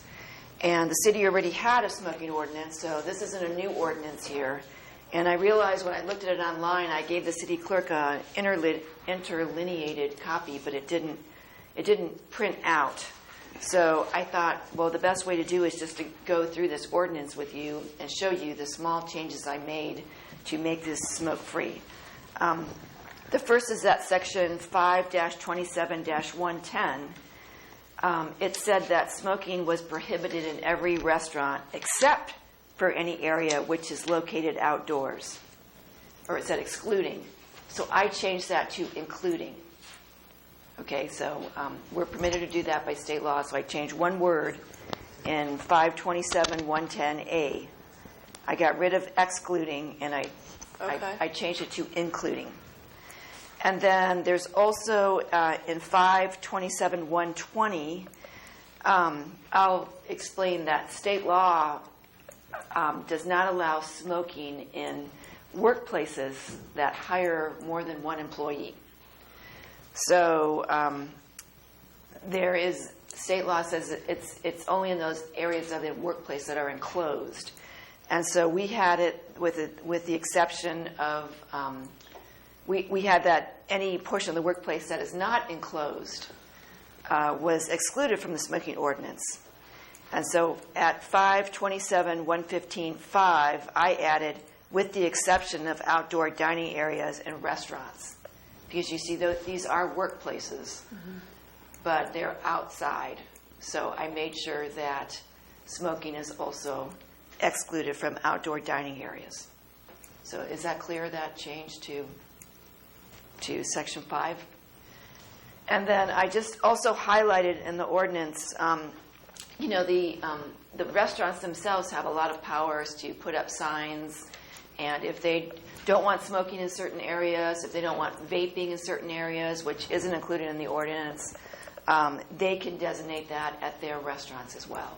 So they have the power to post the signs, and they have the power to enforce. And I just thought it was interesting, so I showed those places in yellow where they have those authorities. And that was, from that meeting, that was the only request that was made from me. There were no other requests to change the ordinance in any other way. So this would be 2 readings. First reading would be tonight, next reading at the next meeting in May, and then it would be enforceable thereafter, 30 days thereafter. So this does not include vaping? So in your ordinance, smoking is defined as, this is 5G. G, right, 105G, and that would be, it's required for any lighted tobacco product or combustible weed, plant, or substance. Vaping isn't lit? I don't think so. I have no idea. Yeah. It is? It is. It is? Yeah, it's Okay, burning. well, there you have it then. I guess it is. Okay. So that needs to be added. Yeah. So I think it's covered then if vaping is a lighted I'd like tobacco to see it product. spelled out, vaping. Yeah. Yeah. It would be better to have it spelled It'd out. be really clear because people can get around it. So do you want me to bring this back at the next meeting, or do you want to move forward tonight with what's written and have a new amendment to add vaping at the next meeting? Can we just add it now? Do that. I wouldn't recommend that because I don't have a legal definition. Obviously, I don't know exactly what it is. Why don't you prepare it for our next meeting?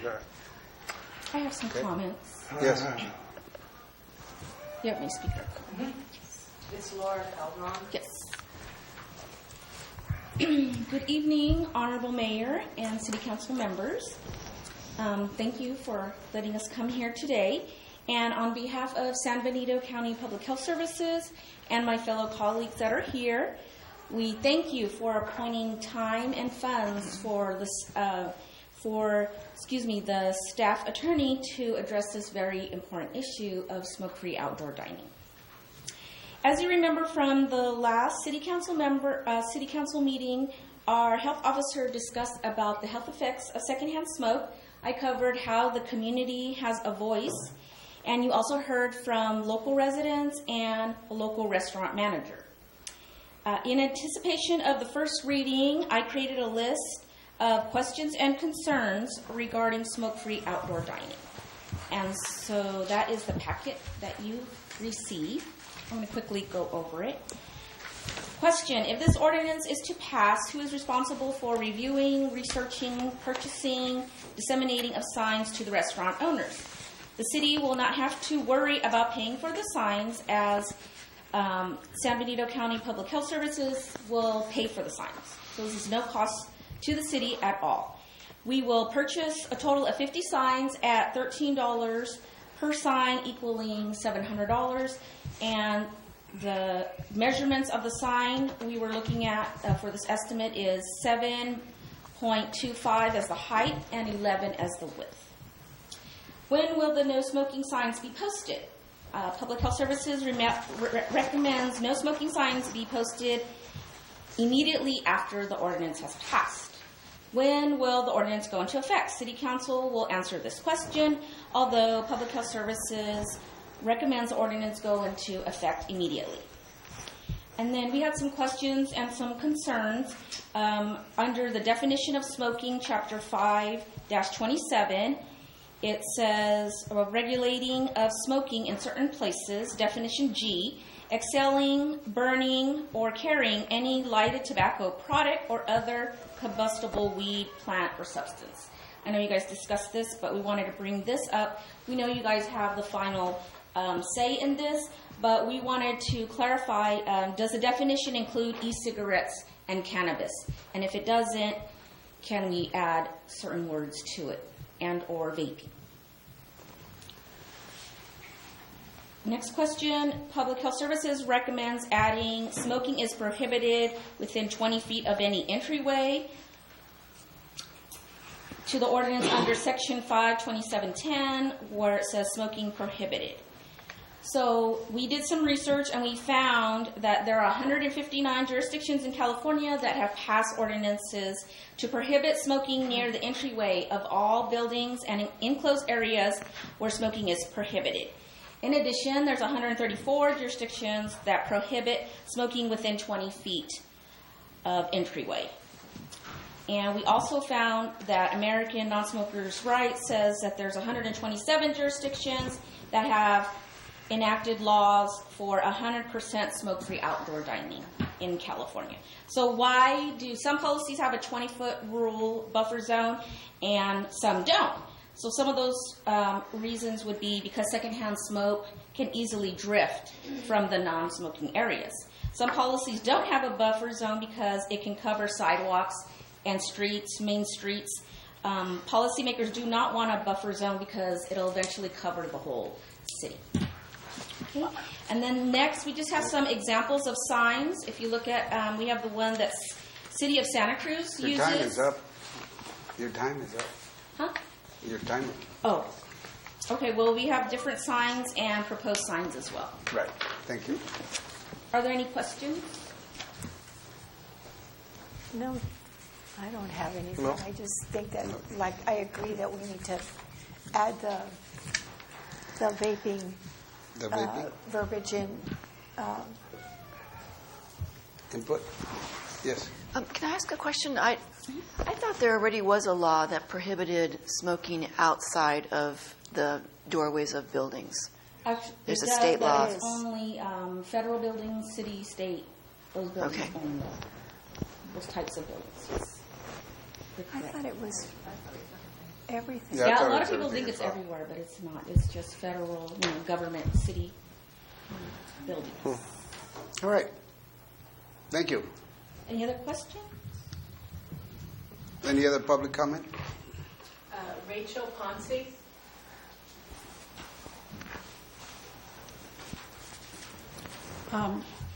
In looking, first of all, I want to thank Laura for including the, what do you call it, when you click and then you go on to the other thing. The link?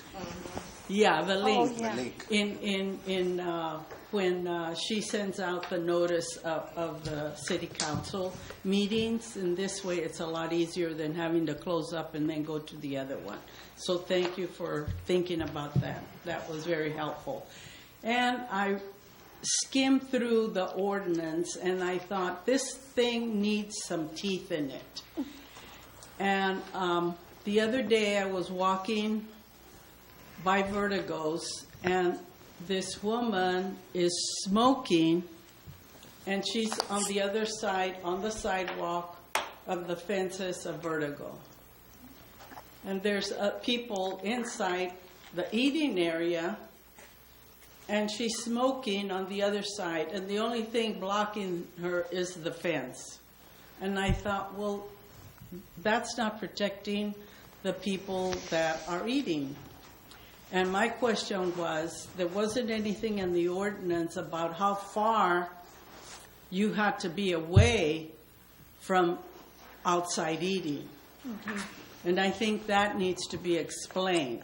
And it was mentioned about the 20 feet, and I thought that was for everybody, but I guess not. It isn't for all places. And there's a bunch of people outside the window of Daisy smoking all the time. And so I don't know, I mean, Daisy's doesn't have outside eating, but people are walking by there. I mean, it's right next to the ice cream parlor where there's a lot of kids.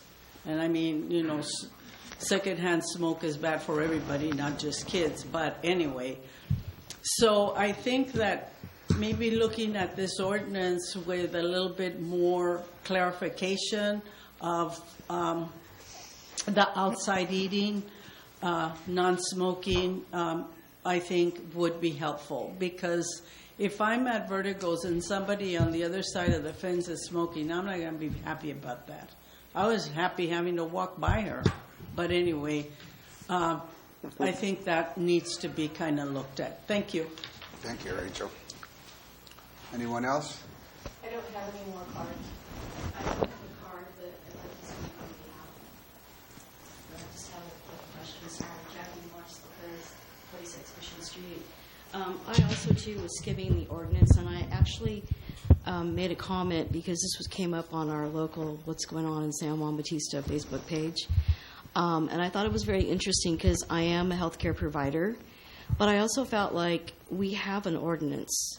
Why reinvent the wheel? And the other issue is that I have lived here for a long time, like Mrs. Ponce.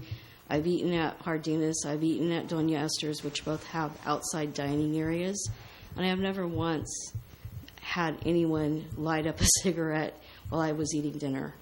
The only time that I've had to deal with, like Mrs. Ponce had stated, was outside Daisy's bar.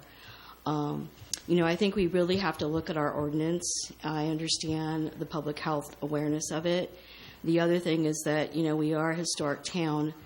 I'm thinking, okay, all these signs plastered everywhere. And I also think that business owners have rights to decide what goes on in their place of establishment. And I think, common sense should prevail, you would think, right? People wouldn't light up in the patio of Jardines or Doña Esther's. The bar is a whole other issue. They do have a backdoor patio that maybe they can designate their smokers to go back there and not be on the street. But to me, it's also looking at, First Amendment rights. People have rights. I mean, believe it or not, smokers have rights and non-smokers have rights. So, before you just kind of sign off on this, I think you need to do your homework. Okay? Thank you. Thank you. Is that it? No more? Yes? Well, I was just going to clarify that the law about smoking is smokers must be greater than 20 feet from a public building's entrance or operable windows when in the act of smoking. So that's already in California law. That's in the California Government Code. So is a restaurant considered a public building? Yeah. A public? Open to the public. Okay. It's not publicly owned. But it's open to the public. Okay. Yeah. Right. So does that include all of 3rd Street? Yes. Probably, yeah. Yeah. The bar's there, that's the only thing. So the location of the butt holders that businesses put out there are encouraging people to violate the state law. All right, well, the possible action is a motion to introduce an ordinance for smoke-free outdoor dining in the city of San Juan Bautista.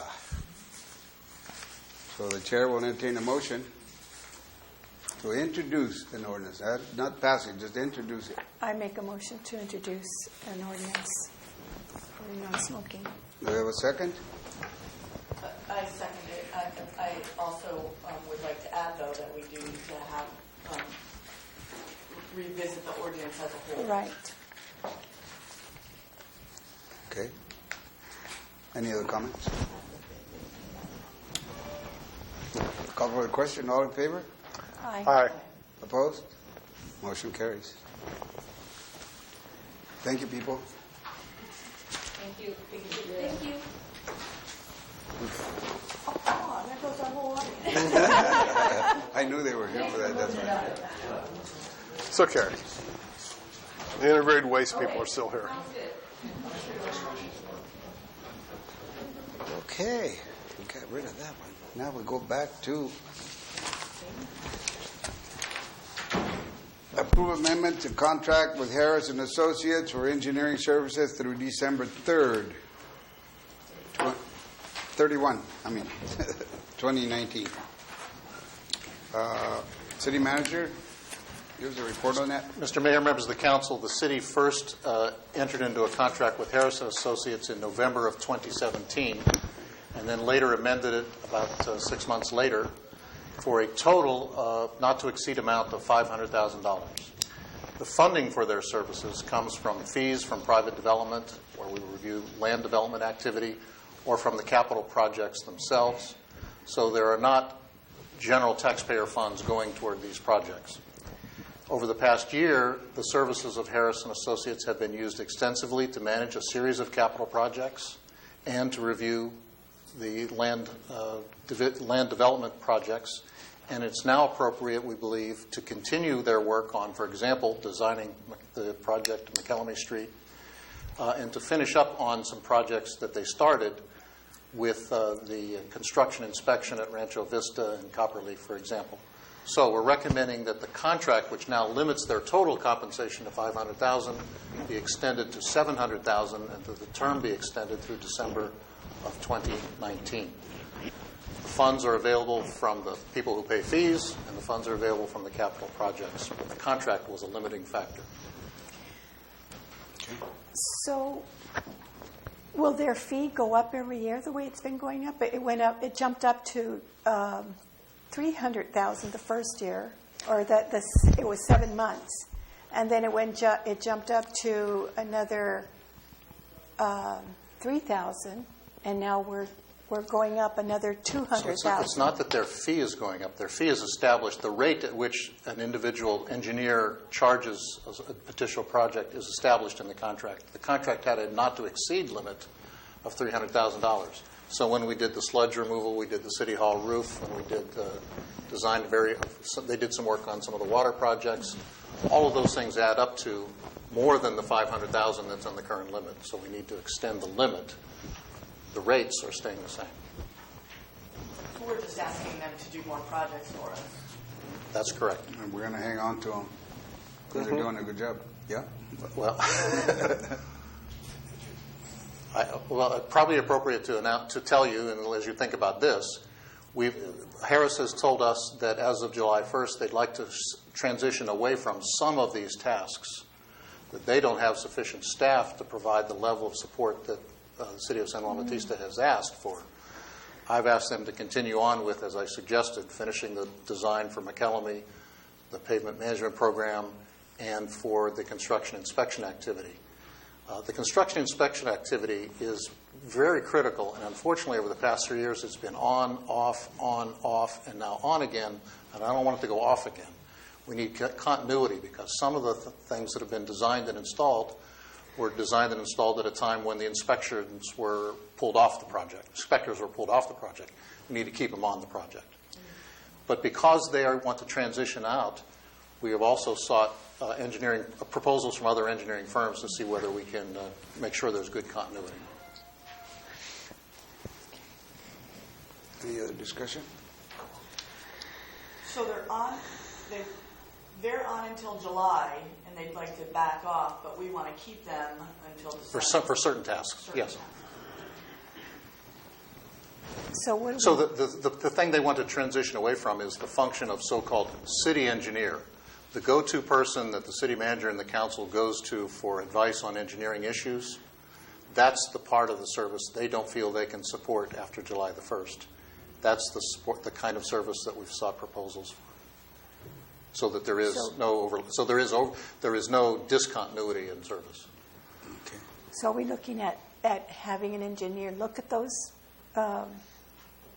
things that they will no longer be able to do? Yes, we would retain the services of another engineering company. Okay. Any other? We have public comments? I don't have any cards. Okay, no public comments. So, the chair will entertain a motion to approve amendment to contract with Harris and Associates for engineering services through December 31st, 2019. Do I hear a motion? I move that we contract with Harris and Associates. Do we have a second? I'll second it. All right. We have a second and a motion and a second. Do we have any further discussion on this item? If not, we'll call for the question. All in favor respond by aye. Aye. Aye. Opposed? Motion carries. D, approve resolution approving issuance of a Proposition 218 notice for proposed maximum allowable solid waste collection rates adjustment. Thank you, Honorable Mayor and Council members. I'm Kevin McCarthy. I'm contract staff with the San Benito County Integrated Waste Management Regional Agency, which is a mouthful. I'm here tonight with Kathleen Gallagher right here, who's the contract program manager for the regional agency. It's a joint powers authority in which San Juan is part of. Also Phil Couchet, the general manager of ecology. As we go through this item, if you have any questions about their service, we rolled out new services November 1st, which you're all very familiar with, so if you have any questions at all about that. The item before you tonight is to approve the issuance of a Prop 218 notice. This is a notice that goes out and lets property owners, which essentially are folks that have solid waste accounts, notify them of a potential rate adjustment effective July 1st. This 218 process is very common with charges like sewer rates, water rates, garbage rates. The actual notice is attached to the staff report. A couple bits of information for you. When the new franchise with Recology started November 1st, there was a process put into the agreement that prescribes in a very detailed way how the rates are set. And they're essentially set by index adjustments, CPI adjustments. And so those formulas are used to determine what the rate adjustment is. So those formulas have calculated a rate adjustment of 4.3%, which is very unusually high. Part of that, or the biggest part of that, is the diesel index. Diesel prices have gone up significantly. The good news about the franchise agreement is there's a cap of 5%, so there can never be more than a 5% adjustment in any given year. There is no floor, and so some of you may remember a few years ago, gasoline prices were dropping, diesel prices were very low. There have been years in which these CPI adjustments have produced a negative number. So there may be a year in which the rate adjustment is negative 0.5%, 1%. So they're going to go up and down, but never exceed more than 5%. But again, the action tonight is to approve the issuance of this 218 notice. With your approval, it will be mailed out to all of Phil's solid waste accounts. The 218 process essentially allows the public to protest. There's a process in which they can mail back or notify the city clerk of their protest of the rate increase. It takes 50% plus one of the account base to essentially block a rate adjustment. We went through this process last fall. I think about 1% of the total accounts issued a protest. So once you go through that process, we would tally up those protests, and there was a public hearing scheduled for June 18th, at which time you'd have the opportunity to then vote on approval of the rates. If the rates aren't approved, then there's a provision in the contract where essentially, because essentially there's a rate adjustment guaranteed to the service provider. If you actually had the rates not approved because of a protest hearing, then you'd have to enter negotiations with Recology to essentially reduce their services to make up for not getting that rate adjustment. So with that, I can answer any questions. Yeah, so I have a question.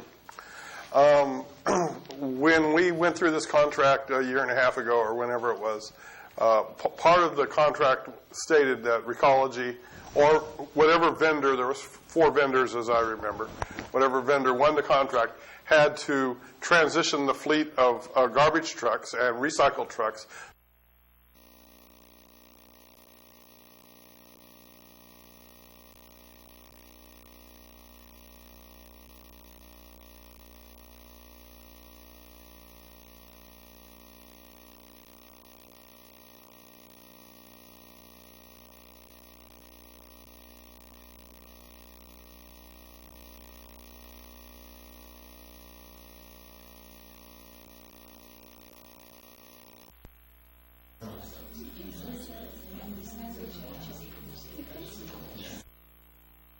Aren't you doing the natural gas trucks?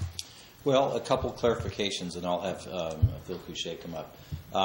All of the companies that submitted proposals were said to submit a price with compressed natural gas. They also were given the option of proposing a different alternative fuel. All 3 companies proposed the use of what's called renewable diesel. That is what you saw in the press release.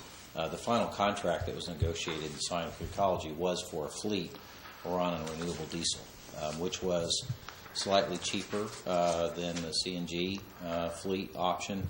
Also, according to industry information, and also, again, I have Phil Couchet come up, the renewable diesel has environmental benefits over the CNG fleet.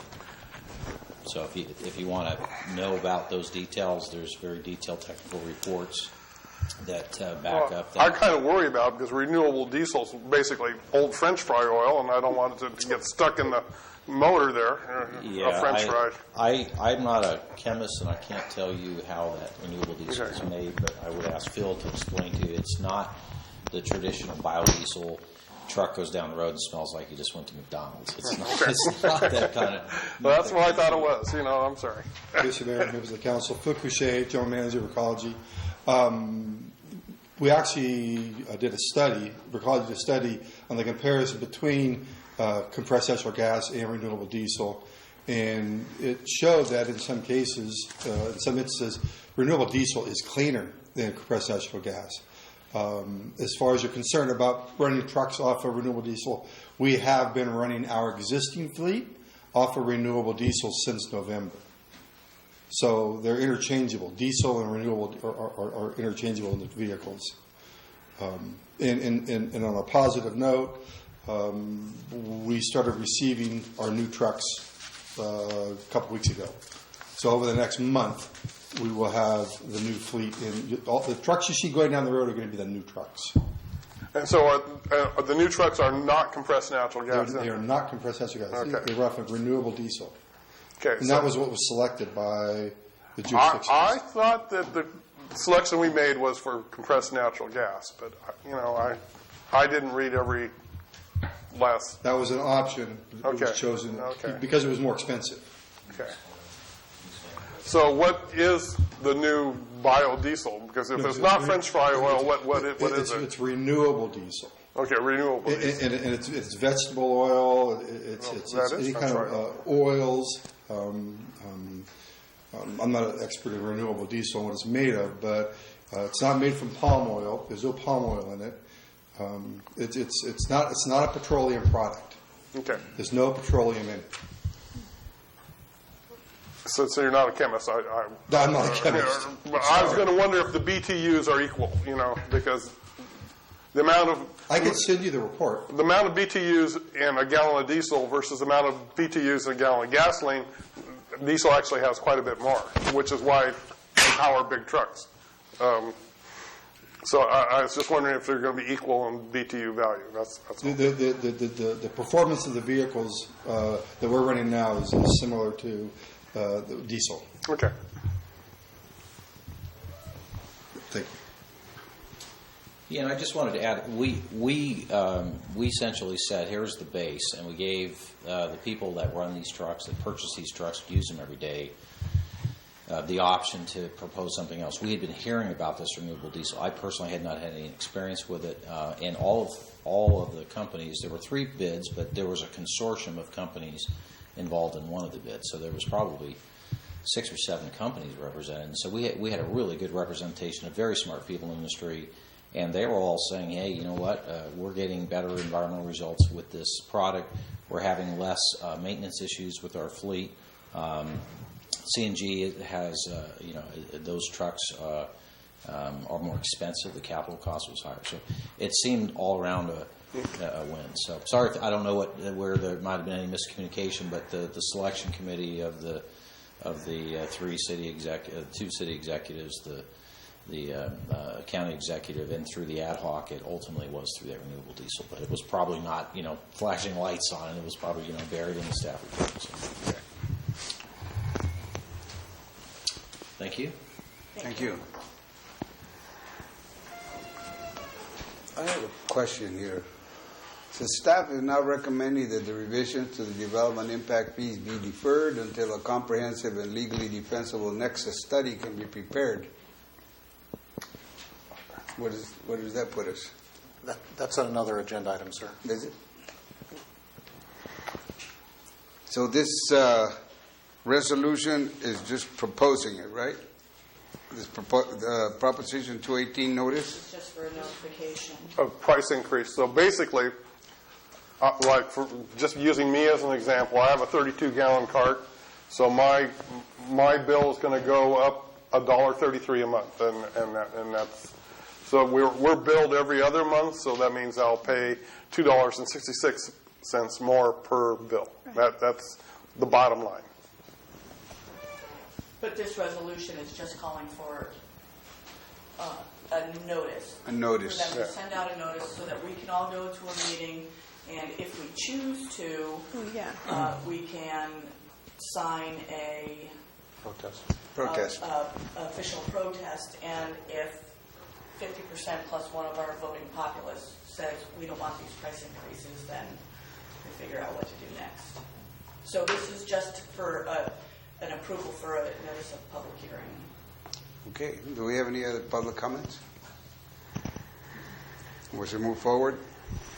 Possible action is approve resolution 2019 approving issuance of a Proposition 218 notice for proposed maximum allowable solid waste collection rate adjustment. So I make a motion to approve resolution 2019. What resolution are we on? It'll be 2019-15. 15?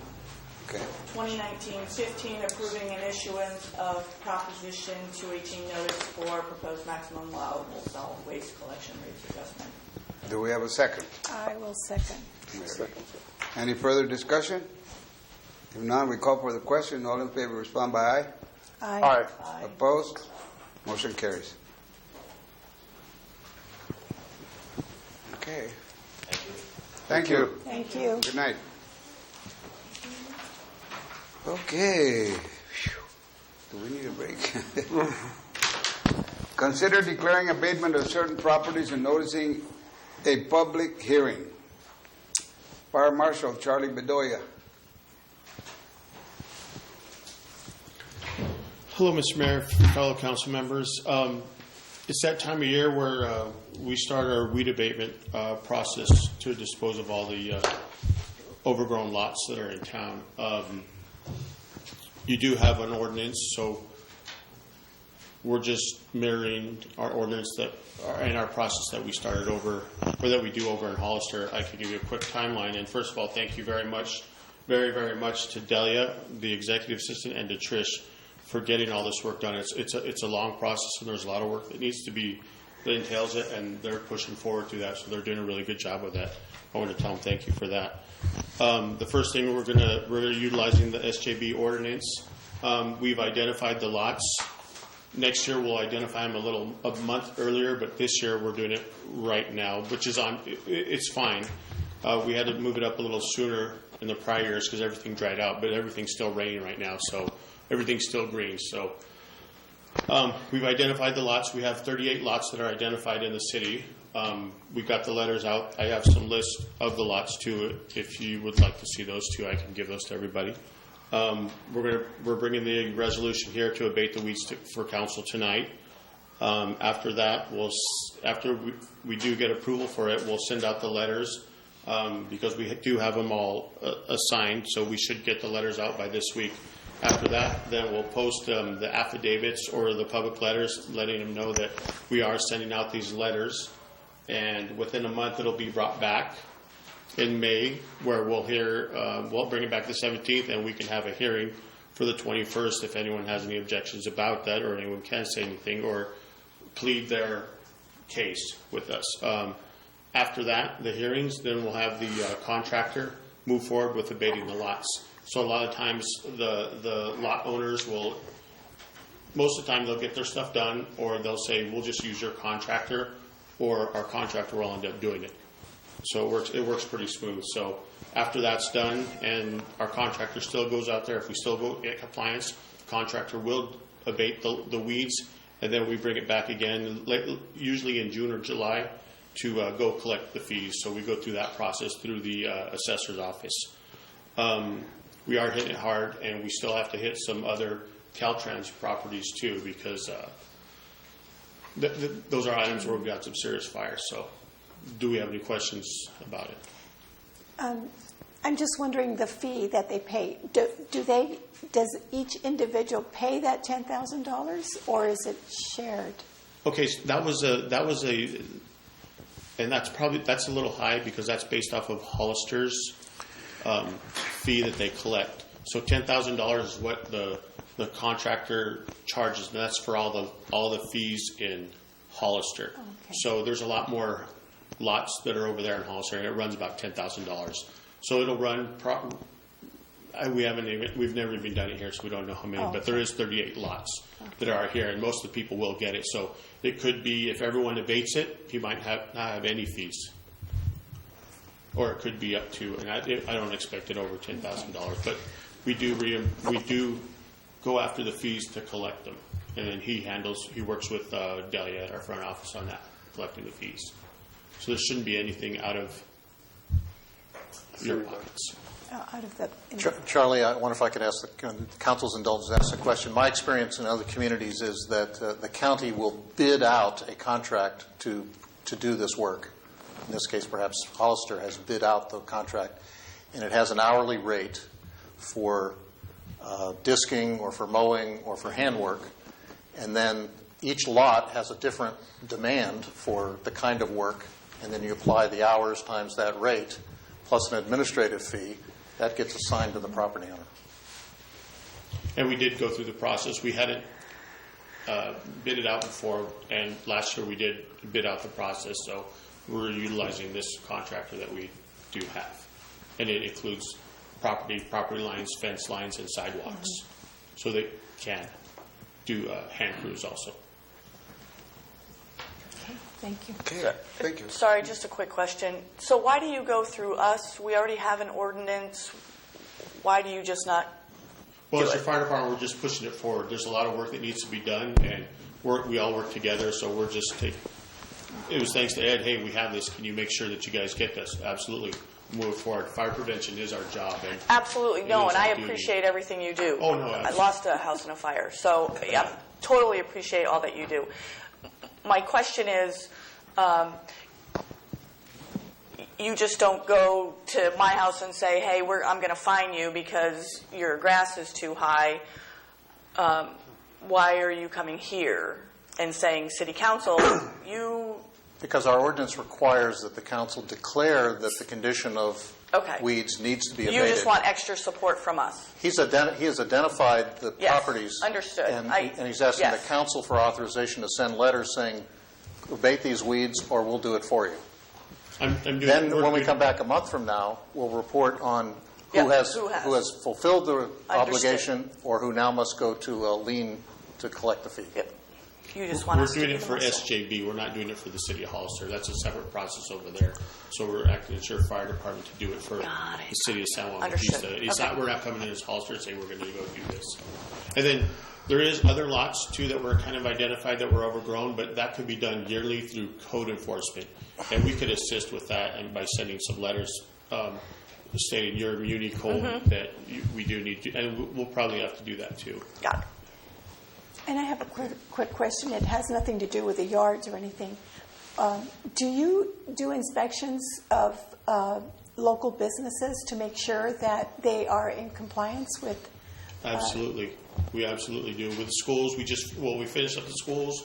We have the hotels and motels that are coming up, and then the apartments that are going on, and the local businesses. So right now there should be starting the local business inspections coming up soon. Every new business we get an inspection, life safety inspection. Do you do the existing businesses also? We do. Yeah. Okay. Yeah, the agent companies that we have here, we send them out and they go out and get involved. That's actually without everyone from throughout the county and even the big places. Okay.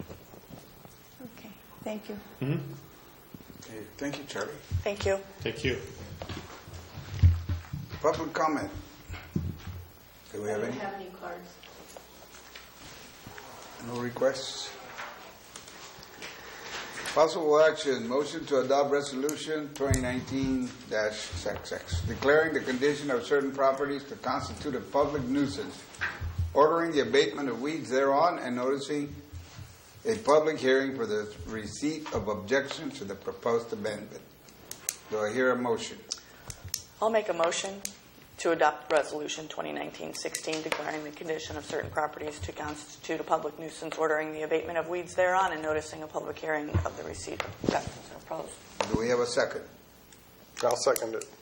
Okay, John. Any further discussion?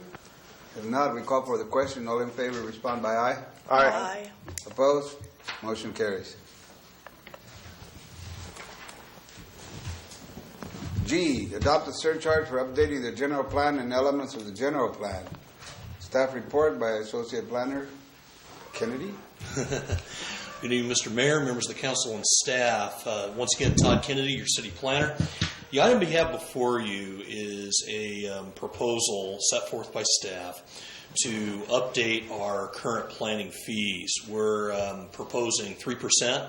Added on to the current fees that were passed back in February of 2018 by Resolution 2018-06. I included all that backup material in your packets. And the reason for this is, as you know, the housing element update is currently underway. And that's being paid for out of general funds, out of the city general fund. The purpose for this surcharge is to have fees brought in by applications set aside for future updates, including the housing element. The current general plan takes us out to 2035. In about maybe, give or take, 10 years down the road, I can't really do math in my head right now, but right now it's 2019, so maybe come 2030 or so, maybe even sooner than that, when it comes time to update the general plan, or maybe a little further out, that's when enough funds, or closer up at that time, could be used to go ahead and pay for the general plan update process, also including the housing element update as well. I did some research on neighboring jurisdictions, and I included just a quick statistic here. The ranges that I came across were anywhere from 3 to 9% based on preliminary research I was able to put in the staff report. Since then, I actually was able to gather some more information from more jurisdictions that reached back to me and provided me some information. And if you like, Mr. Mayor, I'd like to hand that table around that gives a breakdown. Sure. That way you can see which jurisdiction and how much they charge. So give me a minute. Let me go and get myself, make sure I got the right copies here.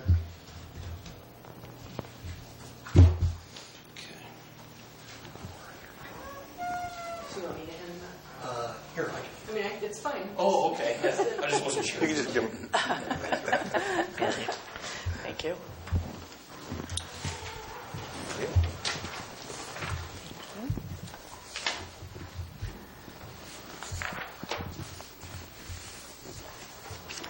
Oh, we're nowhere close to the size of Long Beach. I'm sorry. It was information that was gathered when I was doing some research online, and they came across it. Vacaville's another one, and then Gilroy and Morgan Hill are like 15% apiece. And you're asking for 3%? That's correct, sir. That's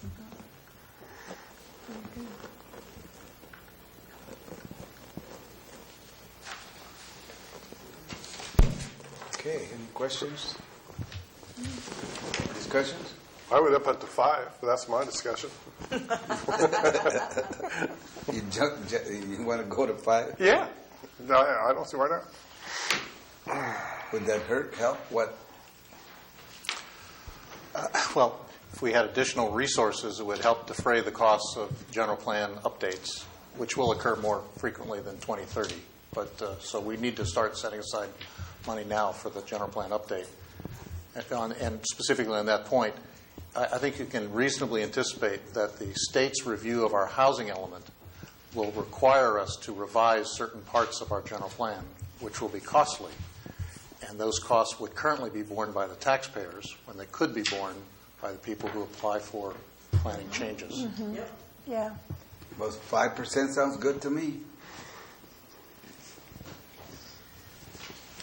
Any comments? 3% came from. I think that was just a starting number that we just came from. So there's wiggle room in negotiation. We say 10, and you say, how about 5? Well, it's not negotiable. You get to establish the fees. Frankly, I think the 3% came from my misunderstanding. I thought the state law both authorized it and limited it to 3%. Todd found out that it did limit it.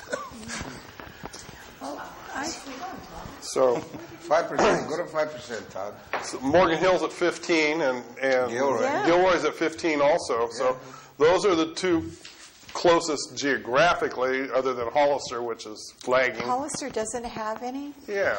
After talking with Hollister, they don't have a fee. It just like as it says in the Salinas report, I believe, correct me if I'm wrong, I mean, basically the response I got is they don't have a fee attached to this, a surcharge.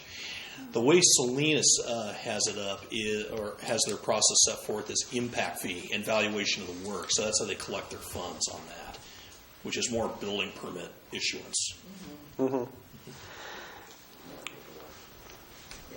Well, okay. So can we make a motion? Any public comment? Nope. Well, the motion is to authorize wrong one. Motion to approve Resolution 2019-17, setting general plan surcharge fees at 5%. Do I hear a motion? I'll move that. Okay, John. Do I have a second? I'll second it. Mary? Any further discussion? If not, we call for the question. All in favor, respond by aye. Aye. Opposed? Motion carries.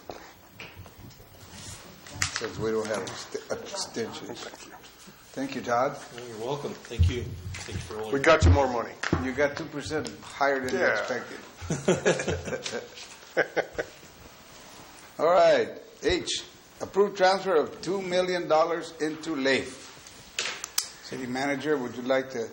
Mr. Mayor, members of the council, you heard in the audit report, I think at your very first meeting, that the city, as of June 30th, had $8.1 million of cash to invest. Some of it is invested in with fiscal agents. Some of it, a tiny amount, was invested with the local agency investment fund.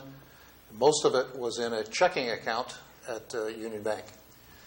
In March, $1.4 million of the city's cash was transferred from Union Bank to this organization, LAIF, the Local Agency Investment Fund. It's managed by the state treasurer.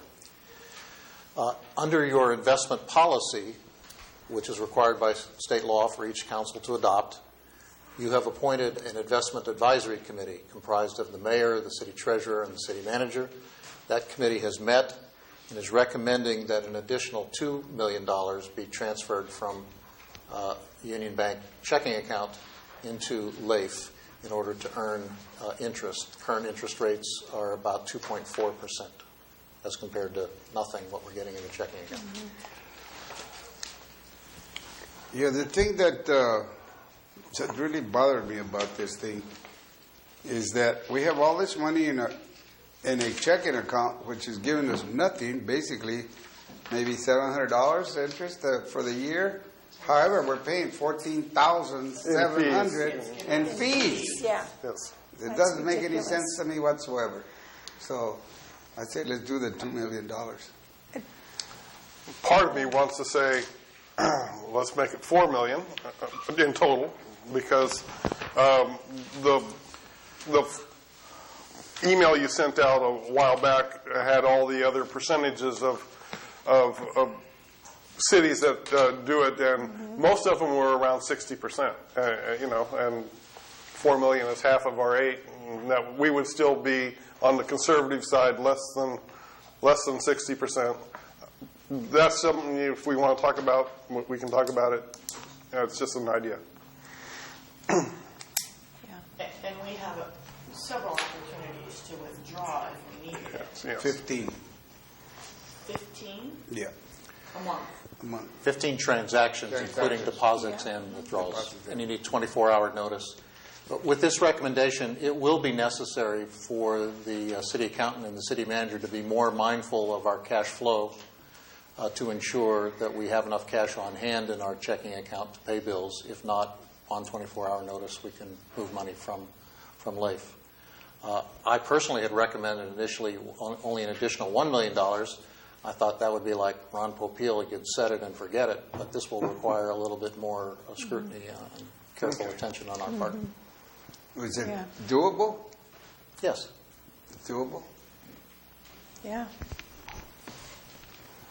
At 2.4% interest, it's quite a bit of money. When we first talked about it a year and a half ago, it was only 1.75, 1.74. It bounces around every week or every day. But 2.4 is now you're talking a little bit of extra money, and we can certainly use that. Yeah. So, any public comment? Okay. Any more? There's somebody here. Thank you for the thumbs up. Okay. We need a motion to authorize a transfer of $4 million. No. Additional $2 million. $2 million. I'm sorry, $2 million. Oh, sorry. You said 4. I suggested we talk about it. Okay. I don't want to. You want to do 3? 2.5. How about our city manager? From my perspective, I think the committee's recommendation is a little more aggressive than I was prepared to go. Why don't we have 6 months of experience and revisit it? Yeah, I was going to say that too. And if we want to do 2 more or 3 Right. more or whatever, we can revisit in the future. You okay with that, John? That's a good idea. Yes, the 1.4 that they suggest in the report would be fine. Cool. All right. So additional. Additional. Thank you. Yeah. Thank you. So I'd like to make a motion. Okay, Mayor, I'd like to make a motion to authorize the transfer of $2 million from a demand deposit checking account at Union Bank to LAIF. I'll second it. And Leslie second. Any further discussion? If not, we call for the question. All in favor, respond by aye. Aye. Opposed? Motion carries. Okay, discussion items, establish a regional traffic impact fee. Mr. Mayor, members of the council, we have a staff report for you. This is a somewhat complex issue, and so we presented it to you as, do you want to pursue this, in which case we'll come back at a subsequent meeting with the actual resolution. In 2013, the City Council approved, to my mind, a very unusual step. You substituted a local traffic impact fee for a brand new regional traffic impact fee on the promise that the funds collected would be used to support COG projects like the widening of 156. So ironically, in 2013, we lost the opportunity to collect money from new development for our own local street projects and instead adopted a regional impact fee program to be called upon when COG knocks on the door and says we need some local share for the 156 project. The issue before you now arises because with Measure G, COG has established a policy that every recipient city, Hollister and San Juan, have to do 2 things. One is to update the regional traffic impact fee, And the second is to adopt and continuously maintain what I discussed earlier, a pavement management program. They want to make sure that there is data-driven decisions about street needs. And we can use the money from Measure G, it's about $200,000 a year, for the pavement management program. We'll put that in the budget. We have a regional traffic impact fee. It was based on what's called a nexus study. The connection between land use and the demand for transportation was studied in 2013. It was updated in 2016, and COG is asking us to make sure we're up to date. And I would say it's very important it be up to date. Yeah. Are we up to date?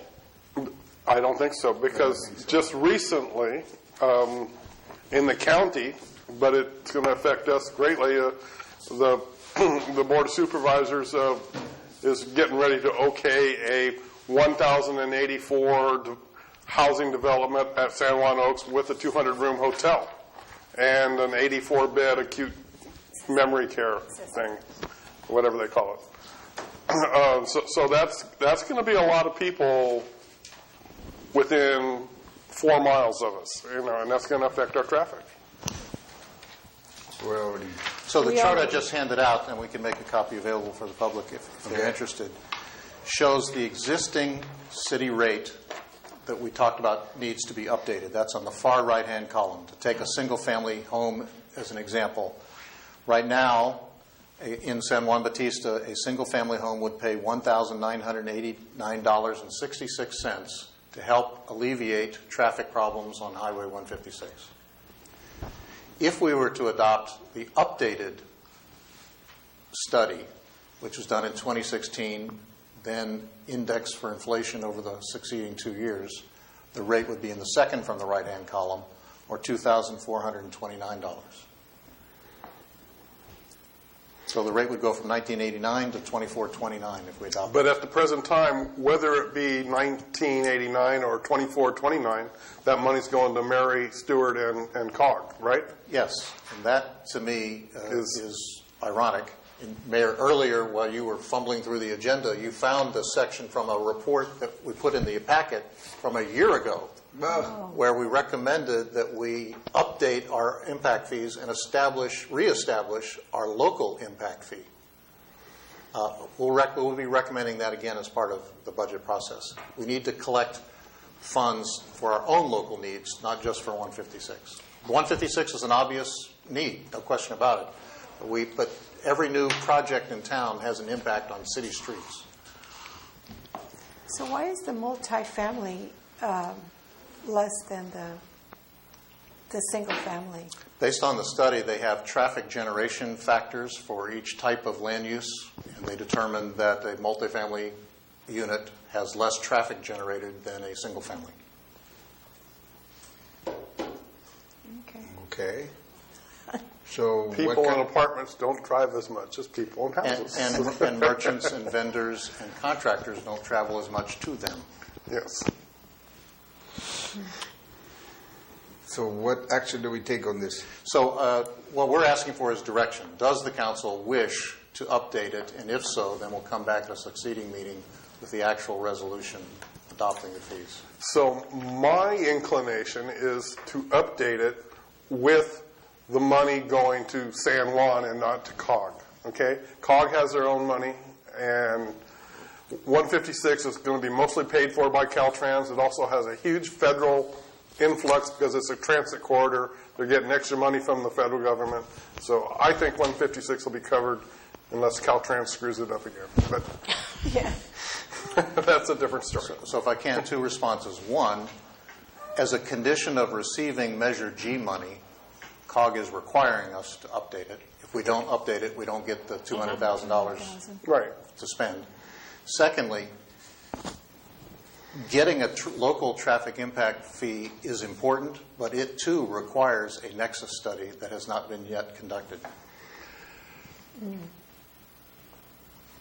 I realize that, and it's important that we have a nexus study in the next year or so anyway. I just think that with the new subdivisions coming on, we need a new nexus study.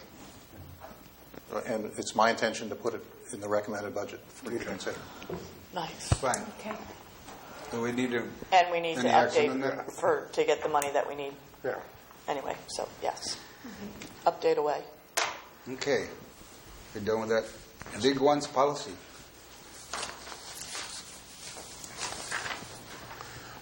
You got that whole big packet on that. Well, I'm just trying to keep San Juan up with the times. And so about 6 months ago, we had an ISP called Cruise.io in the city manager's office, and we were talking with several people, including Ray Espinoza and Anthony Botello and myself. And we were talking about getting extra internet access for this area. And this area would include a lot more than the city of San Juan.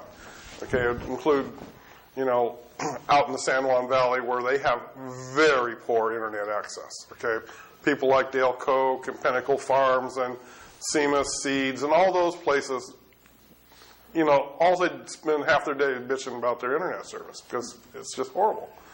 So the gentleman from Cruise.io, which is a Santa Cruz-based ISP, and they are doing this presently in Watsonville and having a big success in it, although I must admit Watsonville's a lot bigger city than we are. They're having a big success. They suggested that we have a simple dig once policy of where we mail out or email, or both, to the local ISPs around, and I have a list of about 12 ISPs that are in this area. And it would ask them if they wanted to put conduit into the ground or do something else for future broadband internet service. We actually already have quite a bit of dark fiber underneath the city of San Juan. It's already been installed mostly by, I believe, AT&T, and the county has the maps, and they have not been very sharing with their maps. It's more of a they don't have time. It's not that they don't want to. So I'm just suggesting that we develop a dig once policy to keep up with the rest of the world. Frankly, dig once policies are in general plans. I know we're not the biggest city in the world, but I would suggest to you that the cities of Weed and Mount Shasta both have dig once policies in their general plan, and they're only 600-700 people more than us. They're not very big at all. And they're desperate. One of them has got broadband to their city, and the other's trying. So it's a big thing in rural communities. There's a lot of PUC money available. We went for it with the county of San Benito a month and a half ago, and we didn't quite get it together to apply because the county didn't have a grant writer that could meet the PUC specs and all that stuff. So we kind of, and San Juan doesn't have one either. So we kind of fell a little short. I've talked to Ray Espinoza quite a bit, and the next time the PUC comes out with the grants, which is going to be in about 6 months, we're going to hire the gentleman who's the head of the Central Coast Broadband Consortium, who lives in Marina, who's done grants for City of Berkeley, Oakland, Santa Cruz. He's very experienced, the best we could get. Anyway. So one of the things that they say that we need to, there are like 4 things that we should do. They recommend that we put in place before we go on with the dig once process. So have we started that, or have? We haven't formally started it. I've started it kind of informally with Cruise.io and with the county of San Benito, and we when this happened the last 2 months ago, it was the exact same time their RMA director quit, and it kind of, that doesn't mean anything to some people, but it's a big thing in the county of San Benito, and it kind of threw a monkey wrench into everything and screwed everything up. So we were starting it with the county because it's really more of a county issue than it is a city issue, but I just don't want San Juan to be, I just wanted to start somewhere, you know? So then we probably Yeah. should take these 4 steps before Yes. we... Yes. Okay. So we put that in, it's just discussion item. Do we want to make that an action item? Put it on the agenda for our next meeting or down the road or what? What is your pleasure? Anybody? Well, I wonder if I could speak up for workload. So Mr. Freeman brought this to my attention, and he wanted to engage in some considerable conversation about it. And I said, it's up to the city council to decide whether they want me to work on this rather than the other things. So is this a high enough priority that you want to bring it back at the next meeting? I don't think it's that big of a priority. I'd rather you continue working with what you're doing now, but this is something that we should look at and consider. Well, my thought was we can do, I'm sorry, I didn't mean to interrupt. We can do the real simple dig ones where we just email a list of ISPs, hey, we're going to be repairing this street. And I'm thinking of, some of the streets, like Polk here, isn't long enough to bother with, frankly. But McCullamy might be, or something like that. And so, there's also a lot of interest right now at the state level at burying everything because of the fires up in Paradise and the campfire or whatever. And they're talking about burying everything. So I just don't want to see roads dug up 2 and 3 times to accomplish these tasks. It also breaks, messes up the. Yeah, exactly. Right, absolutely. Aesthetically, it's not pleasing. So perhaps we get a subcommittee and tick off the 4 items that seem easy enough to do, I suppose. And while we're digging up 3rd Street, if there's people that we can notify, we, as in you, can notify to, if they want to do it, great. Sure. Sounds good to me. Okay. And then put it later, agendize it for getting an actual policy in. And I just shared with you, a couple of policies. There's the city of Gonzales, which is a city of 7,000 people. I know that's 3 times bigger than us, but it's not a huge city. And then I also shared with you San Francisco, which is, obviously a huge city. And obviously their policy is like 111 pages long. So, and I haven't read it, so, other than the first page and a half. Right? But did you read Gonzalez's? Yes, I did. It's only 3 pages. Yeah. Yes. And they have the shadow conduit where they actually pay for the conduit. And then what happens is the Charter or AT&T or some other company, Cruise.io, will lease the conduit. And eventually the city gets their money back and then some. Right. But it's not a moneymaker. I mean, it's, it's just a little. So what do we want to recommend on this Big Ones policy for our staff? Nothing for staff. Nothing for staff? We're going to do it? What? So I heard a suggestion that the council appoint a subcommittee to consider whether there are as many as 4, apparently precedent steps the council might take. The subcommittee would report back to the full council. In the meantime, we would notify, when we bid out the 3rd Street project, or when we get closer to the design of the 3rd Street project, we would notify potential telecom companies that the street is going to be opened up. Do they want to come in? John, would you like to take that on? Sure, I'll be happy to. John will be our contact person. I know he's been working with the broadband people already. Yes. All right, John. Thank you.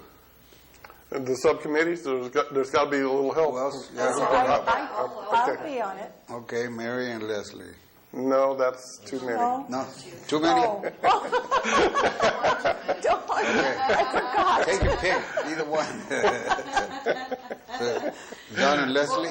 You're familiar with the items that we have to do, right?